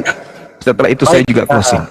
Silakan Om. Syukran Bang Zul. Gak apa-apa Bang Zuma, saya oke. Jadi saya maksudnya baru ketemu malam ini, jadi saya kadang berpikir Bang Zuma itu pendetanya, saya jadi jemaatnya gitu. Enggak. Bisa kembali Terima kasih gitu, Bang Pak Zuma. Pastor. Jadi maksudnya ini kan teman-teman bisa melihat, jadi ya semangat terus Bang Zuma dan Bang Fandi. Percakapan malam ini saya sangat hargai. Jadi bersama di Komal ini, itu yang bisa saya sampaikan. Jadi kurang lebihnya ini kan kita masing-masing sebenarnya kan punya apa namanya, punya hati, punya prinsip, punya pengertian. Jadi dihargai semua, nggak ada masalah. Bang Zuma. Perbedaan itu tadi. Jadi apa yang diterangin bagi saya semua, Bang Fandi, makasih. Siap Pak Pastor. Ya. Saya 1 menit dong sama pendeta. 1 menit tadi 1 menit dong Pak Pendeta. Boleh amat. Ya. Boleh Pak Pastor semenit aja. 1 menit, Pak Pendeta. Selamat kenal, saya Hanis Lebes. Saya hanya satu menanggapi, Bang. Kita tahu kan Bunda Maria itu adalah ibunya Yesus. Dia pernah merawat Yesus. Sederhana pertanyaannya berhubungan dengan Ulangan 4, Markus 12:29. Sebenarnya Bunda Maria ini merawat Tuhan atau merawat manusia, Pak Pendeta? Itu aja sih. Bunda Maria merawat Tuhan atau merawat manusia? Silakan. Oke, saya jawab ya. Jadi maksudnya sebenarnya yang saya lihat itu bukan soal Maria merawat, tapi dipercayakan kepadanya karena dia itu adalah seorang yang memenuhi maksud dari apa yang sudah dinyatakan oleh nubuatan sebelumnya, bahwa seorang perempuan, dan diteruskan dari kejadian itu bahwa seorang perempuan muda akan mengandung. Jadi sebenarnya hanya sejauh itu di sana. Jadi pembahasan lebih jauh bagaimana Yesus dibesarkan di tengah-tengah keluarga Yusuf dan Maria itu seperti berjalan. Makanya orang-orang pada waktu itu tidak mengenal apakah Yesus itu memang dari surga atau tidak, karena mereka melihat cara Yesus hidup itu di antara semua orang-orang atau anak-anak pada waktu itu sama seperti pada umumnya. Jadi kalau misalnya Bapak tanya, ini yang dirawat ini siapa, Tuhan atau manusia? Ya, manusianya Yesus. Mungkin itu kalau saya mau respon. Kalau tuannya Bunda Maria, Pak Pastor, satu lagi. Tuannya Bunda Maria siapa, Pak Pastor?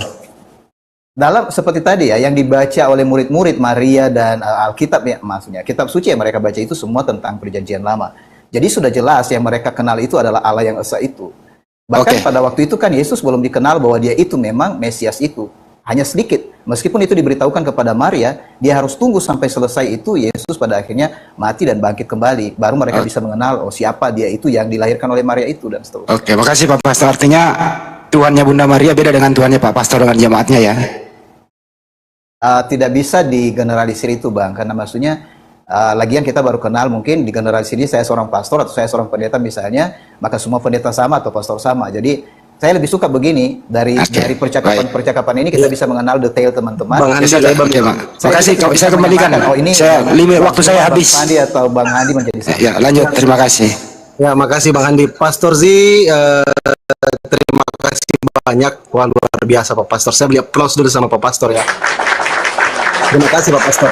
Jadi untuk berikutnya kita bisa adakan sesi kedua sama Pak Pastor Z nanti. Tentukan aja kapan lagi waktunya Pak Pastor siap. Untuk tema kedua Pak Pastor ya, konsep keselamatan. Gimana Pak Pastor? Oke, saya nunggu kabar dari siap. Handi aja. Ya, terima kasih banyak. Mungkin kita akhiri saja. Mungkin Pak Pastor mau rehat. Bang Zuma kayaknya mau lanjut ini. Kasih dia closing statement dong Pak Pastor. Oh, silakan Pak Pastor, silakan. Oke, closing statement. Jadi pertama makasih untuk Bang Fandi, Bang Zuma dan juga Bang Handi yang sama-sama di Komal, dan semua teman-teman di bawah, salam kenal semua. Jadi yang kedua, pertemuan malam ini dengan cara seperti ini lebih menarik, dan bahasa semua yang kita bagi itu menunjukkan bagaimana diri kita, karakter kita. Jadi kita di negeri kita yang boleh dikatakan beragam macam ini, meskipun ada perbedaan, saya pikir nggak apa-apa dinyatakan perbedaan, yang penting tidak saling marah. Jadi saling menghargai, saling menghormati, dan saya sangat hormat kepada semua teman-teman malam ini, secara khusus Bang Zuma yang langsung komunikasi, dan juga Bang Fandi yang sudah memfasilitasi. Terima kasih untuk semua. Salam. Siap, Pak Pastor, siap. Ya udah, kalau mau rehat Pak Pastor nggak apa-apa, boleh. Oke, boleh jadi saya turun ya. Makasih. Siap Pak Pastor. Okay. Thank you. Baik. Kasih Bang Juma juga dong untuk closing dulu ini. Tadi udah Bang Andi, lebar. Saya belum, lagi dong. Tadi kan pertanyaan saya belum ditanggapi Bang Juma itu. Jawaban Pak Pastor. Silakan. Iya. Jadi pada dasarnya kemudian orang saudara-saudara Kristen itu harusnya bangga ya dan senang kepada umat Islam gitu ya. Kenapa senang? Karena pembelaan yang dilakukan kemudian umat Islam terhadap Nabi Isa atau Yesus, dan pembelaan yang dilakukan oleh umat Islam kemudian terhadap Tuhan yang mengutus Yesus. Artinya memurnikan ajaran Tuhan yang mengutus Yesus dan memurnikan ajaran Yesus dari subhat-subhat yang dibangun kemudian yang tak berdasar dari Yesus itu sendiri. Jadi sepanjang kita berdiskusi, saya menguraikan semua kalimat, semua kata yang saya sampaikan itu adalah kebaikan-kebaikan untuk kemudian mensucikan Yesus dari tanggapan-tanggapan yang tidak sesuai dengan pengajarannya. Apa yang saya katakan sesuai dengan dasar pijakan sebagai seorang beriman, sebagai seorang muslim, sebagai seorang Islam. terdata di dalam Al-Quran dan tertulis di dalam Bible. Lain cerita ketika kita berbicara mengenai tuan rumah, dalam hal ini adalah orang-orang Yahudi tempo dulu, ketika Yesus itu datang di tengah-tengah mereka, baik pada saat ibunya melahirkan maupun pada saat ibunya telah melahirkan, maupun pada saat Yesus memberikan penginjilan kepada mereka.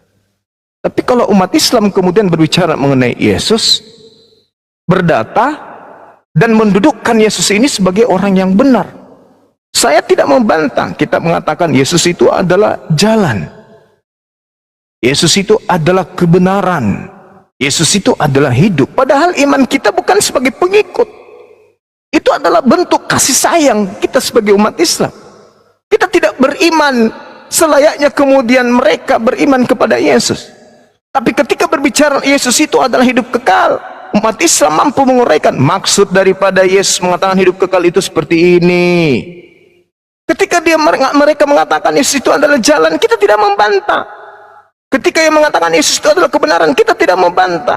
Ketika dia mengatakan Yesus itu adalah hidup, kita tidak membantah. Bahkan kita mengokohkan kemudian kedudukan Yesus dalam paradigma berpikir berdasarkan Bible yang ada yang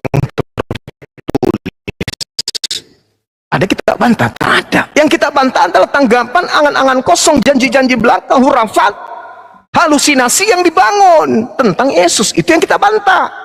Yesus adalah inkarnasi Tuhan, itu yang kita bantah. Yesus adalah teofani, Yesus adalah Tuhan yang datang kemudian mengambil rupa manusia, itu yang kita bantah. Kenapa? Karena itu tidak diajarkan oleh Yesus, itu yang kita bantah. Tapi kalau yang lain, mereka mengatakan Yesus itu jalan, Yesus itu kebenaran, Yesus itu hidup, Yesus memberi kehidupan yang kekal. Kita luruskan itu. Kita anggap itu adalah sebuah kebenaran. Tetapi ada kemudian konsekuensi daripada itu, bahwa dia adalah rasul berdasarkan ucapan dari mulutnya sendiri. Nah, kalau sudah kayak begini, seorang pastor terpelajar, terdidik menurut hitungan mereka, tapi apa yang terjadi kemudian? Jauh api dari panggang. Justru kita yang melengket ajarannya, penyampaiannya kepada apa yang Yesus jadikan sebagai kisi-kisi kurikulum pengajaran kepada muridnya Bani Israel. Sedangkan mereka, na'udzubillah summa na'udzubillah, apa yang dirangkaikan itu, apa yang disampaikan itu, ada yang bisa kita petik kebenaran dari situ? Nggak ada. Semata-mata hanya doktrin, dogma, angan-angan, halusinasi. Nggak ada yang bisa kita tanya, mana kehendak Bapa? Nggak sampai ke sana. Yang diusir oleh Yesus tidak sampai ke sana. Yesus mau dipercayai sebagai apa? Nggak sampai ke sana. Justru kita yang menguraikan itu semua. Nah, inilah yang menyebabkan sehingga saudara-saudara kita Kristen yang sudah tidak percaya lagi gereja, itu justru mengucapkan la ilaha illallah Muhammad Rasulullah. Ya, saya kira begitu ya, sahabat-sahabat sekalian, Bang Handi dan juga Indra Handi Ahmad. Bang Zuma, saya beri aplaus dulu ya. Oke, saya juga tanggapi tadi ya pertanyaan saya ya. Ya, jangan lupa screen care. Ya. Ya, nanti kita, Bang Zuma, ya. tahu tidak tepuk tangan untuk apa tadi itu Bang Zuma? Untuk apa ya? Saya nggak ngerti. Ya, untuk selamat telah mendapatkan jemaat baru Bang Zuma ya. Selamat. Oh. Tadi beliau mengaku jemaat loh. Kalau boleh tadi yang memberi tanggapan pertanyaan saya itu sangat sederhana tadi itu ya, berdasarkan ulangan 64 Markus 12:29 itu saya tanya dia, apakah Bunda Maria waktu hidup pernah merawat Tuhan atau merawat manusia? Tapi dengan polosnya Pak Pastor mengatakan merawat manusia. Ya kalau sudah Bunda Maria merawat manusia, ya anaknya itu bukan Tuhan toh. Yang kedua tadi sambungannya adalah apakah Tuhannya Bunda Maria sama dengan Pak Pastor dan jemaatnya? Dia bingung menjawabnya. Saya kesimpulan berarti Tuhan Bunda Maria dengan Pak Pastor beda dong. Kata jawabannya dia adalah jangan begitu dong. Nah, ini diskusi apa ya? Iman dan doktrinnya nggak cita-cita gitu loh. Nggak bisa memang dibahas. Tapi nggak apa-apa lah. Saya memberikan selamat kepada Bang Juma yang dapat jemaat baru yaitu pastor. Selamat Bang Juma. Terima kasih Bang Handi. Terima kasih. Saya boleh nggak minta perpuluhan nanti sama beli? Boleh dong. Boleh banget. Ya silakan, itu Bang Andi ada VK itu Kristen kayaknya. Silakan. Jadi Pak Pastor nanti ini minta perpuluhan ke jemaatnya, dikumpulin dulu. Setelah Ditutup Pastor dulu. ini, Bang Andi ditutup dulu sesi Ya, ini, baru ada tamu baru kita buka Oke. sesi baru. Ya. tapi saya tetap lanjut karena saya live-nya baru gitu ya. Ya. Dan di Zulkifli Abbas dia mau ditutup apa terusin? Ya, ditutup aja dulu teman-teman sekalian, baru kita buka sesi baru lagi ya. Oke. Iya. Oke. Terima kasih teman-teman Coba buat semuanya. sahabat Bang Suma mau live there.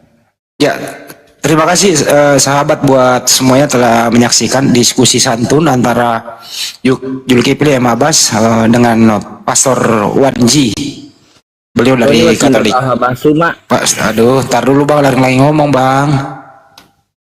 Kita tutup loh ini. Terima kasih ya buat semuanya. Sekiranya ada kekeliruan, ada kehilapan, kami mohon maaf. Inilah cerminan antara kita hidup berbangsa dan bernegara, saling toleransi satu sama lain, saling menghormati. Boleh kita berbeda pendapat, tapi kita tidak boleh saling membenci, saling menghujat. Terima kasih buat semuanya. Kita tutup season kali ini, kita buka season yang baru, diskusi lintas agama kembali. Sebagai narasumber adalah Zulkifli Abbas. Sampai jumpa. Assalamualaikum warahmatullahi wabarakatuh.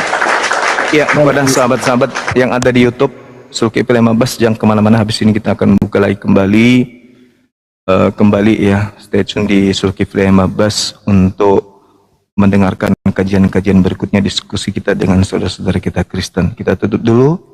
Subhanakallahumma bihamdi asyhadu an la ilaha illa anta astaghfiruka wa atubu ilaih. Salam tauhid, salam satu Tuhan. Jayalah Islamku, jayalah Indonesiaku. Allahu Akbar. Assalamualaikum warahmatullahi wabarakatuh. Waalaikumsalam warahmatullahi wabarakatuh. Sesak napas aku, Mas. Ya, Mbak VK, selamat malam. Jangan dulu, kita lagi belum buka. Oh, belum, silakan, silakan.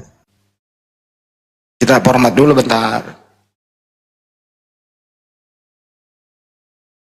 Bikin YouTube itu susah.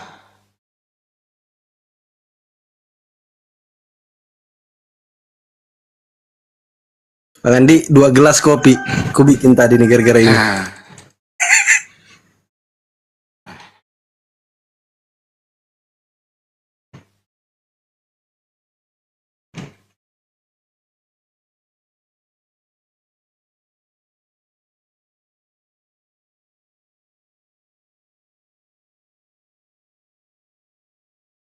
Ya, silakan teman-teman Kristen kirim permintaan ya. Teman-teman Kristen.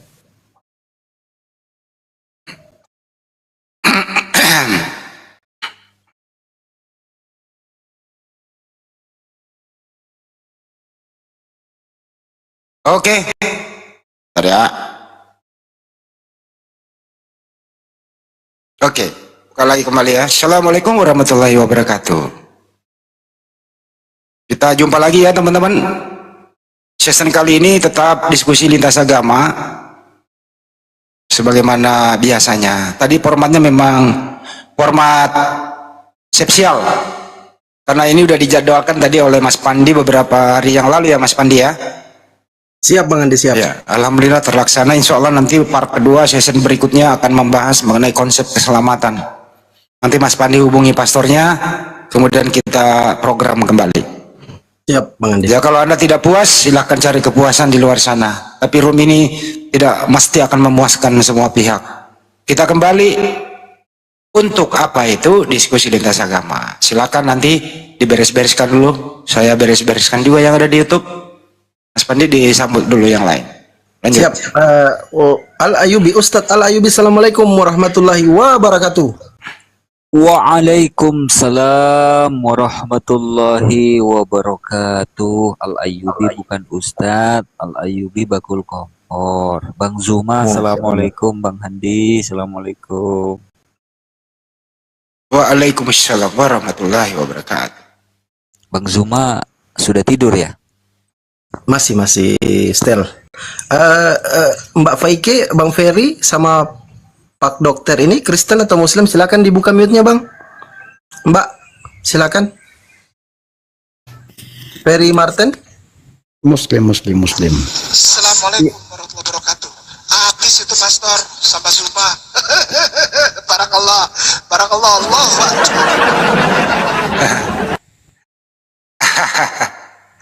Jadi tadi itu Bang Juma, Iya, gimana Kanda, gimana?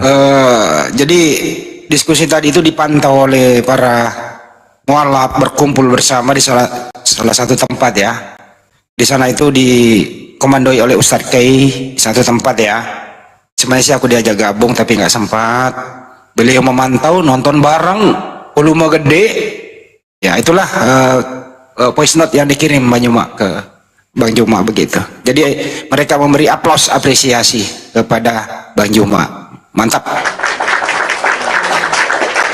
Ya, gini loh Bang Handi, mudah-mudahan saja kita berharap ya semoga besok atau lusa diskusinya Bang Zuma atau debatnya Bang Zuma yang tadi itu diputar di dalam gereja. Nggak bisa, berani. Loh, karena bukan sekali dua kali, bukan hal baru videonya Bang Zuma diputar di dalam gereja, itu sudah berkali-kali itu. Iya benar juga ya. Makanya semakin banyak orang yang tersentuh dengan Islam, ya salah satunya dengan asbab perantara debatnya Bang Zuma, gitu. Bang Handi juga. Ya, Kok ini kalau- Pak Dokter. Kalau sampai pertanyaan saya diputar di gereja gimana ceritanya? Loh, Bingung nanti. iya, maksudnya itu kan ingin menjawab, ingin petantang petenteng menjawab pertanyaan guru-guru kita termasuk Bang Handi, Bang Zuma, ingin menjawab, tapi bukannya menjawab, malah membuka pikiran jemaatnya untuk mencari tahu atau belajar seputar Islam. Kalau gitu kita dengarkan dulu statement Ustadz Kei nama ya. Assalamualaikum. Ini saya relay ke YouTube. Waalaikumsalam warahmatullahi wabarakatuh. Gimana tanggapannya tadi, Ya. Tad? Gimana tanggapannya tadi, Tad? Ini ada di room nih suara saya. Ada dong. Iya, assalamualaikum warahmatullahi wabarakatuh. Zuma, dahsyat.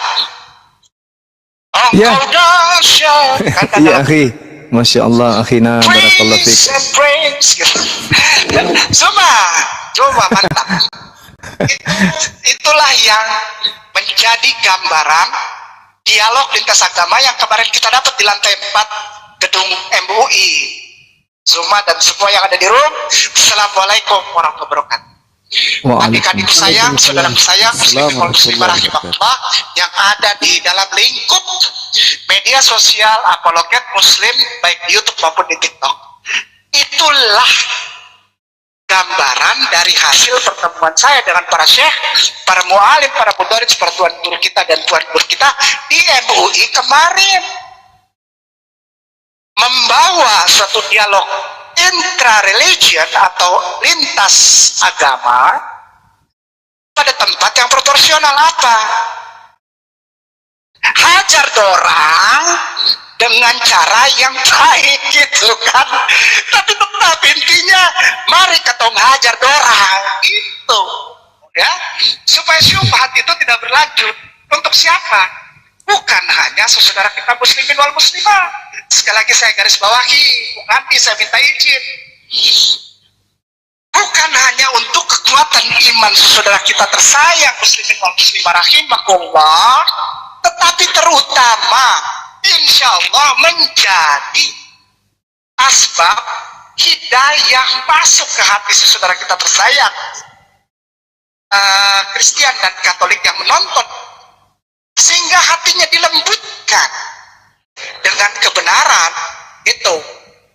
Masalah orang mau terima, yang lawan debat ini terima atau enggak, memang mau pikirin, enggak pusing. Masalah ada apa DLC orang-orang Kristen pada ngapek, emang pikirin bodoh amat, biarkan mereka makan pasir banyak-banyak. Ya kan, biarkan saja mereka makan pasir, tanah, campur rumput, lalu kasih kecap, makan banyak-banyak, apa-apa. Kenapa? Karena yang marah-marah itu Dan yang menghujat Zuma dan semua saudaraku sayang yang punya kapasitas serta kapabilitas di lingkup dialog debat sebagai apologetika Muslim, itu berbeda kelasnya sama mereka. Ya biarin aja, jadi kita tahu siapa yang makan pasir, siapa yang makan nasi. Gitu kan. Biarin aja. Insya Allah apa yang tadi telah disampaikan menjadi asbab cintanya Allah, syafaat Rasulullah juga turun bagi saudara kita yang menonton yang berasal dari Kristen dan Katolik, agar terjalin satu kerukunan antar umat beragama di dalam negara Republik Indonesia yang berdasarkan Pancasila, Undang-Undang Dasar 1945 dan Bhinneka Tunggal Ika.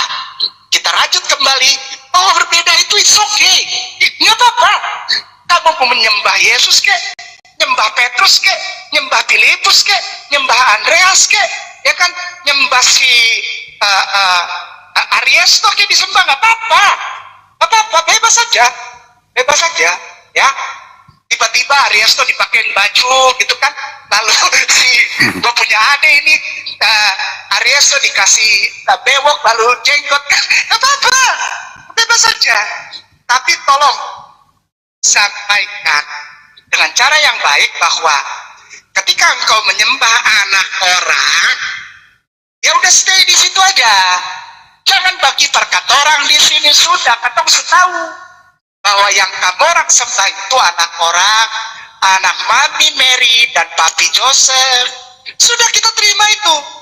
Jangan kamu orang pakai katong punya bahasa Al-Quran mulai ambil-ambil, tapi kalau dikembalikan suruh seperti yang kemarin terjadi di MUI, di proklamasi, masih ada yang keberatan dengan dikembalikannya menjadi Yesus Kristus.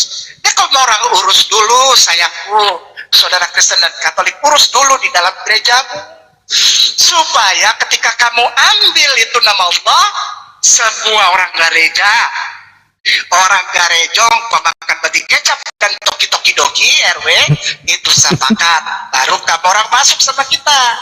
Kita tetap sayang, kita tetap hormat ya. Dan yang kedua, yang terakhir, insya Allah menjadi gambaran untuk jemaat bahwa nyata di Republik ini ada pemecah belah. Ada pemecah belah. Siapa itu?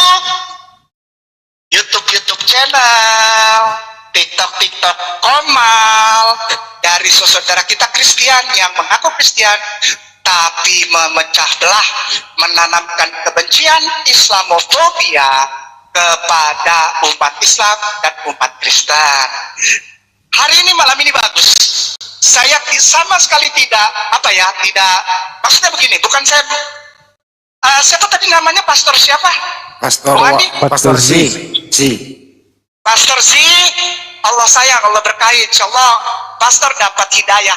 Ya, Amin. Saya sama siapa berdua dari pastor dapat hidayah di arah jalan menuju ke Citerep. Kita duduk di sini, sama-sama dengar bahwa indah sekali pemaparan kedua belah pihak. Nah, masalahnya adalah jika semua orang Kristen dan Katolik memperkenalkan pola yang dibawa oleh Pak Pastor ini, maka orang Islam akan terima. Ya. Kalau mereka bilang mereka belum menyembah Yesus, ya nggak apa-apa kok. Ya bagus, kita sayang kok. Kita hormat. Masalahnya, jangan paksakan ini kepada orang Islam. Jangan sama-samakan antara imanmu dengan iman kita, lakum dinukum. Wah, itu si A langsung nyaut. Supaya kita guyup lagi, kita baik lagi hubungannya, beda, ya udah beda aja, jangan sama-samain. Oke, Tad. Beda aja. Oke, Tad, ini mau dilanjutkan Siap, lagi syukran. diskusi selanjutnya. Terima kasih, Tad. Syukran. Hati-hati. Assalamualaikum warahmatullahi wabarakatuh. Waalaikumsalam Waalaikumsalam warahmatullahi wabarakatuh. warahmatullahi. Oke, lanjut kembali. Disambut host tamunya. Itu tadi suara Ustadz Kei, memang selalu mendengarkan setiap Bang Juma live, pasti beliau berhenti untuk mendengarkan dulu, menyimak. Sesibuk-sibuk apapun beliau itu, kira-kira gitu. Lanjut. Yap. Tadi Bang Ferry Muslim atau Kristen, Bang Ferry? Bang Ferry? Assalamualaikum warahmatullahi wabarakatuh. Waalaikumsalam. Muslim. Ya, Mbak Faike dibuka mute-nya. Mbak Faike. Pak Dokter, coba teman-teman Kristen yang mau naik di typing ya. Saya Pak Dokter Muslim, Kristen. Bang. Oh iya, oke, mute dulu Bang ya. Mbak Muslim Faike Wahyu. dibuka Bugis mute-nya. Wahyu. Masya Allah, syukron Kak Ro, syukron. Mbak Faike, yang Kristen teman-teman di typing ya. Kalau Kristen typing, tolong di typing kalau Kristen. Saya izin turunkan kawan-kawan Muslim dulu. Yang Kristen silakan naik. Komisi Forex nih. Kristen Bang. Bang Forex, selamat atau tidak selamat Bang? Ya, selamat malam. Ya, malam Bang. Silakan Bang. Ada yang mau ditanggapi diskusi tadi Bang atau gimana? Atau bawa topik baru mungkin? Ya, silakan. Kebetulan saya tidak simak topik yang tadi, cuman ada hal yang saya ingin diskusikan dengan Bang Suma. Boleh. Topik apa Bang? Apa itu? Ini tentang istilah-istilah istilah-istilah Quran yang diklaim Islam di dalam kitab Kristen. Boleh, silakan jawab. Paparkan dulu aja. Paparkan nanti Banyu menanggapi. Silakan. Ya, maksudnya yang saya ingin tanyakan dasarnya apa sampai ini bisa diklaim bahwa banyak istilah Quran yang ada di dalam kitab Kristen. Oke, silakan Banyu. Dia bertanya soalnya. Ya, baik. Jadi sebelum saya masuk ke sana, Bung, satu hal dulu yang perlu dipahami, bahwa untuk membersihkan sesuatu jangan kita cuci dengan air comberan. Itu tidak akan pernah bisa membersihkan itu. Nah, apa maksudnya? Di dalam pengajaran Kristen, jauh sebelum Anda menjadi terlahir sebagai Kristen atau Katolik atau Protestan atau apapun itu, agama Anda memang sudah menjadi budaya, pesan di dalamnya untuk menyamar. Contoh 1 Korintus 9:20, demikianlah bagi orang Yahudi aku menjadi seperti orang Yahudi, supaya aku memenangkan orang-orang Yahudi. Bagi orang-orang yang hidup di bawah hukum Taurat, aku menjadi seperti orang yang hidup di bawah hukum Taurat. Sekalipun aku sendiri tidak hidup di bawah hukum Taurat, supaya aku dapat memenangkan mereka yang hidup di bawah hukum Taurat. Itu jelas itu. Jadi agama Anda memang sudah diajarkan begitu adanya. Filipi 1:18, tetapi tidak mengapa sebagaimanapun juga Yesus diberitakan baik dengan maksud mengelabui maupun dengan maksud jujur. Tentang hal itu aku tetap bersuka cita, dan aku akan tetap bersuka cita.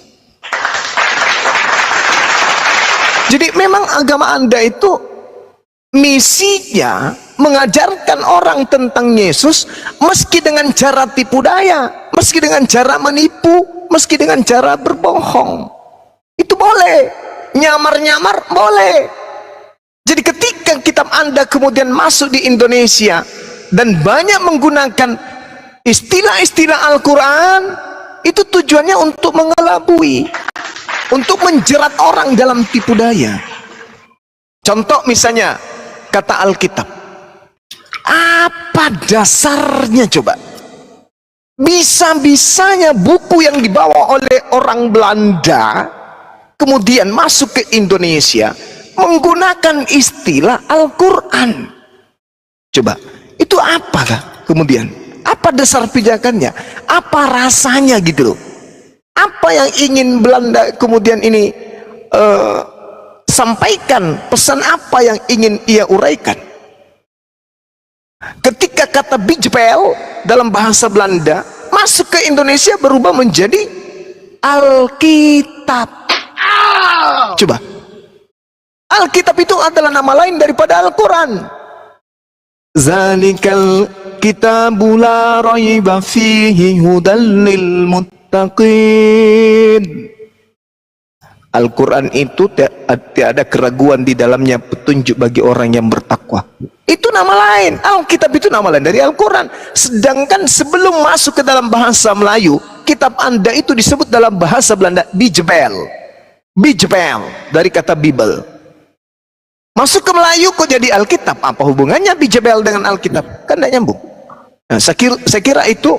Jadi Anda punya kitab, sampulnya pun nyamar-nyamar seperti kitabnya umat Islam, agar kitab ini bisa menjerat umat Islam dengan tipu daya, agar mereka bisa menjadi Kristen. Demikian.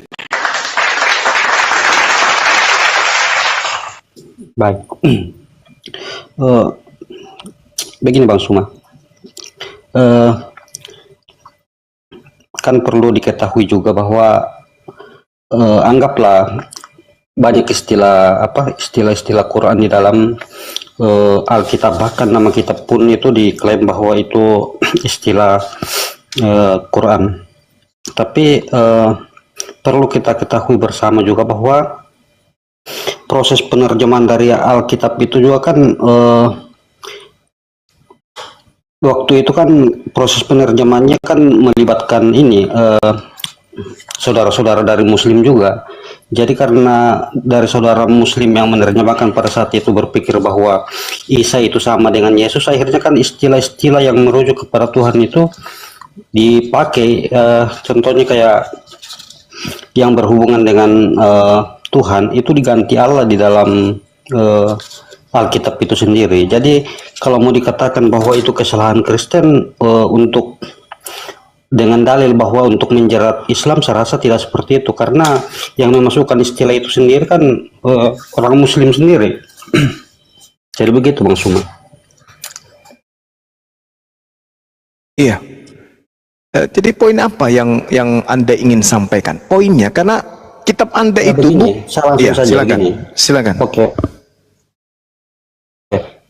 Kami pun juga bisa terima bahwa jika memang ada istilah Islam di dalam Alkitab, ya kalau memang harus dirubah ya dirubah saja, karena itu akan merugikan kami sebagai seorang Kristen yang membuat kami akhirnya percaya kepada dua Tuhan, dan di sisi lain akan merugikan Islam juga kan. Nah, maksudnya saya, poin yang saya ingin sampaikan, jika memang umat Muslim merasa dirugikan, kenapa tidak menuntut ke LAI? Sedangkan sejarah dari penerjemahan ini kan pasti Bang Suma sendiri tahu. Contohnya kayak begini. Ini penerjemah pada saat itu, karena pada saat Injil masuk di Nusantara ini kan belum ada Kristen, yang ada pada saat itu kan baru Muslim. Nah, pada saat itu kan Belanda masuk, ingin penginjil Belanda masuk, ingin mengabarkan tentang ajaran Kristen ini. Tapi pada saat itu kan mereka mencari orang-orang yang bisa paham mengenai bahasa Belanda dan sekaligus mengerti bahasa Melayu. Nah, pada saat itu kan yang ditemukan adalah saudara-saudara dari Muslim. Jadi pada saat ketika mereka melihat apa yang mau diterjemahkan itu, dan mereka mengerti bahwa mereka menyangka bahwa Isa yang ada di dalam Quran dengan Yesus itu dipikirnya itu sama. Jadi ketika ada hal-hal yang merujuk kepada Yesus Kristus yang berkaitan dengan Tuhan, langsung diganti nama Allah. Bahkan kalau kita lihat dari kitab-kitab terjemahan pertama yang diterjemahkan ke dalam bahasa Melayu itu kan masih menggunakan bahasa-bahasa kayak bait suci di Yerusalem itu kan masih dituliskan di situ Ka'bah. Padahal itu kan istilah dari Arab. Jadi langsung poin yang saya sampaikan bahwa jika memang umat Muslim merasa dirugikan, kan ada kesempatan untuk menggugat LAI kan. Karena pasti LAI sendiri tahu bahwa ada kekeliruan dalam terjemahan. Kira-kira begitu Bang Suma. Iya. Jadi kalau saya jadi Anda, bukan seperti itu. Harusnya LAI itu yang menyadari, karena ini masalah. Kalau sebuah kitab bermasalah, maka agama itu bermasalah.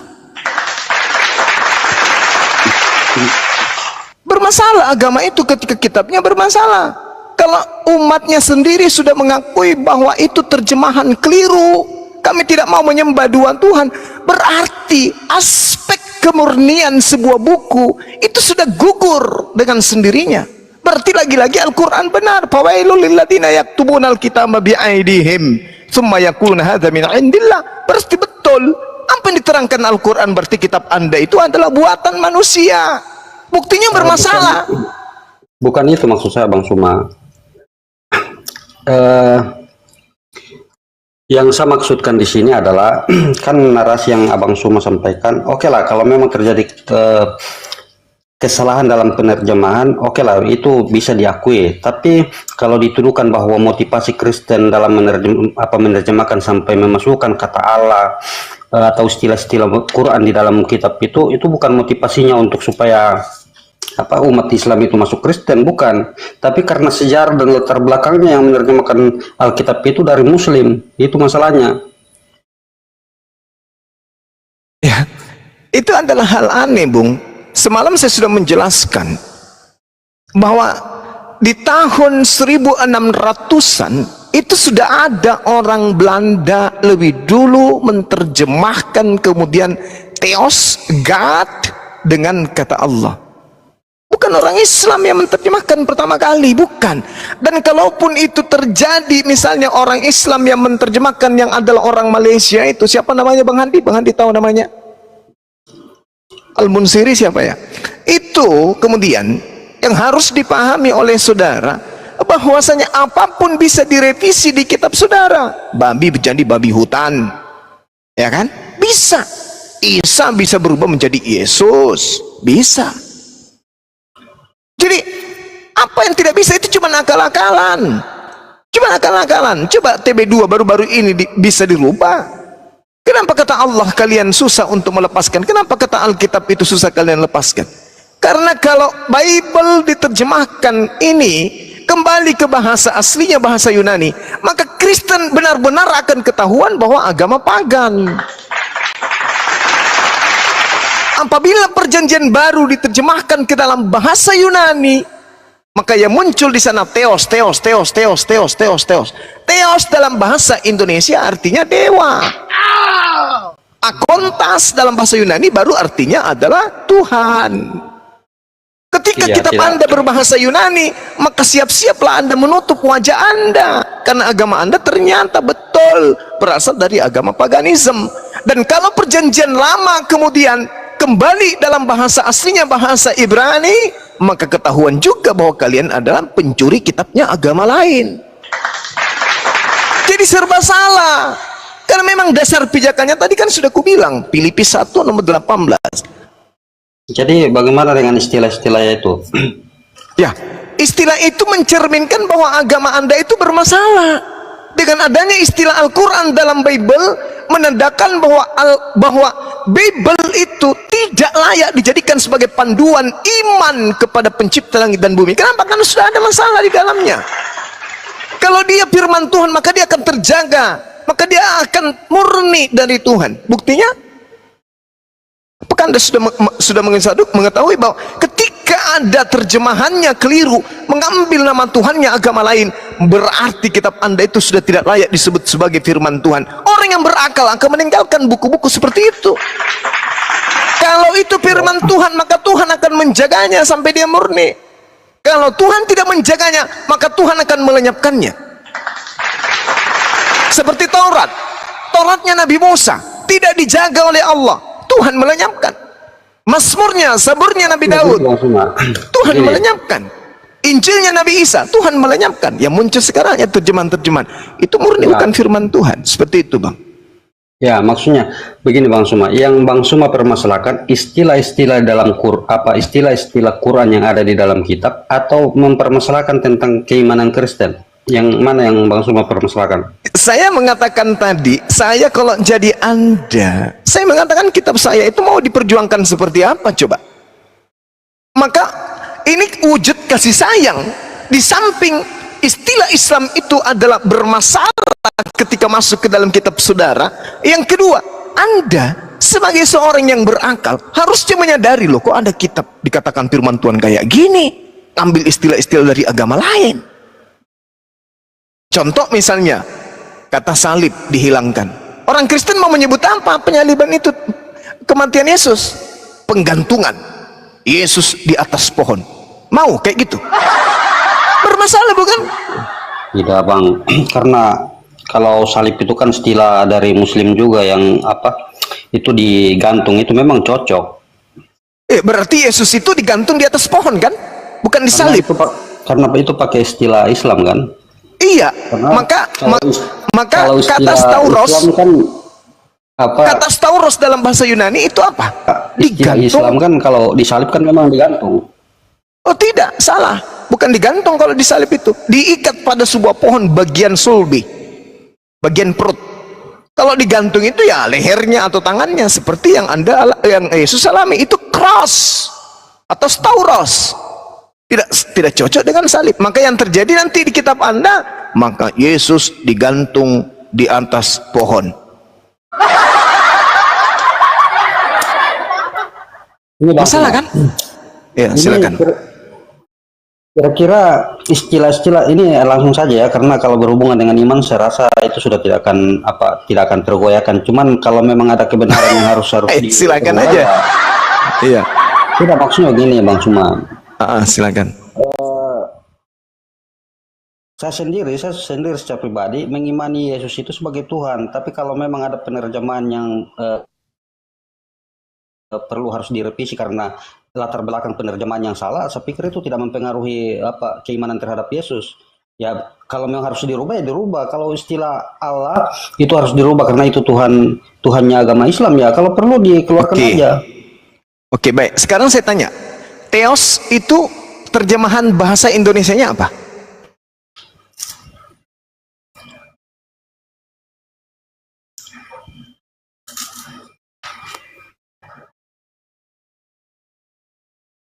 Contoh misalnya nih, Kemerah-merahan ya. contoh misalnya dalam bahasa Belanda ya, di kitab saudara, this is het begin van het evangelio of Jesus Christus de Son van God. Itu dalam bahasa Yunani, bahasa Belanda, di Markus 1 nomor 1. Ada nggak di situ kemudian ketika dikatakan bahwa dia adalah anak Theos? Ketika di Indonesia kan, maka Theos itu artinya dewa. Berarti Yesus ini, the Son van God, harus diartikan bahwa Yesus itu adalah anak dewa. Kira-kira kalau Yesus anak dewa, Anda masih mau menjadi Kristen? Masih mau. Dewa itu sangat saya terjemahkan sebagai Tuhan. Nah, dewa itu ada berapa dewa? Satu atau ribuan atau jutaan dewa? Dewa itu kan sinonim dengan Tuhan, kata Tuhan. Oh, nggak bisa. Tidak bisa Anda mengatakan dewa sinonim. Yang sinonim dengan Tuhan itu akontas. Tidak masalah juga, karena dia tetap ya Tuhan. Sudah, kalau begitu sebutlah Yesus itu sebagai anak dewa. Tepuk tangan kami. Ya, makanya saya tanya tadi Bang Suma, sebenarnya yang Anda permasalahkan itu istilah Quran di dalam Alkitab, atau Anda mempermasalahkan karena iman kami kepada Yesus? Itu yang saya ingin tanya. Itu hak Anda kemudian beriman kepada Yesus, silakan aja. Ya, tapi yang kami permasalahkan sini adalah istilah Al-Quran yang diambil masuk ke dalam Bible itu loh. Ya, harusnya kalau memang Anda tidak mempermasalahkan mengenai iman kami kepada Yesus, jangan dikatakan bahwa apakah Anda masih mengimani seperti itu kalau ternyata Yesus di dalam terjemahan itu dewa. Itu kan upaya untuk menggoyahkan kepercayaan kepada Yesus kan. Makanya saya ingin tanya, yang Anda permasalahkan itu istilah Quran yang dipakai Kristen atau keimanan kami kepada Yesus? Enggak. Saya cuma ingin orang Indonesia tahu bahwa Yesus itu adalah anak dewa, itu aja. Selesai sampai di situ. Nah, sekarang masuk ke permasalahan saudara, di mana kitab Anda bermasalah dengan mengambil istilah-istilah Al-Quran yang tidak sepadan dengan bahasa Yunani. Masalah kami, Bang Huma. Itu permasalahan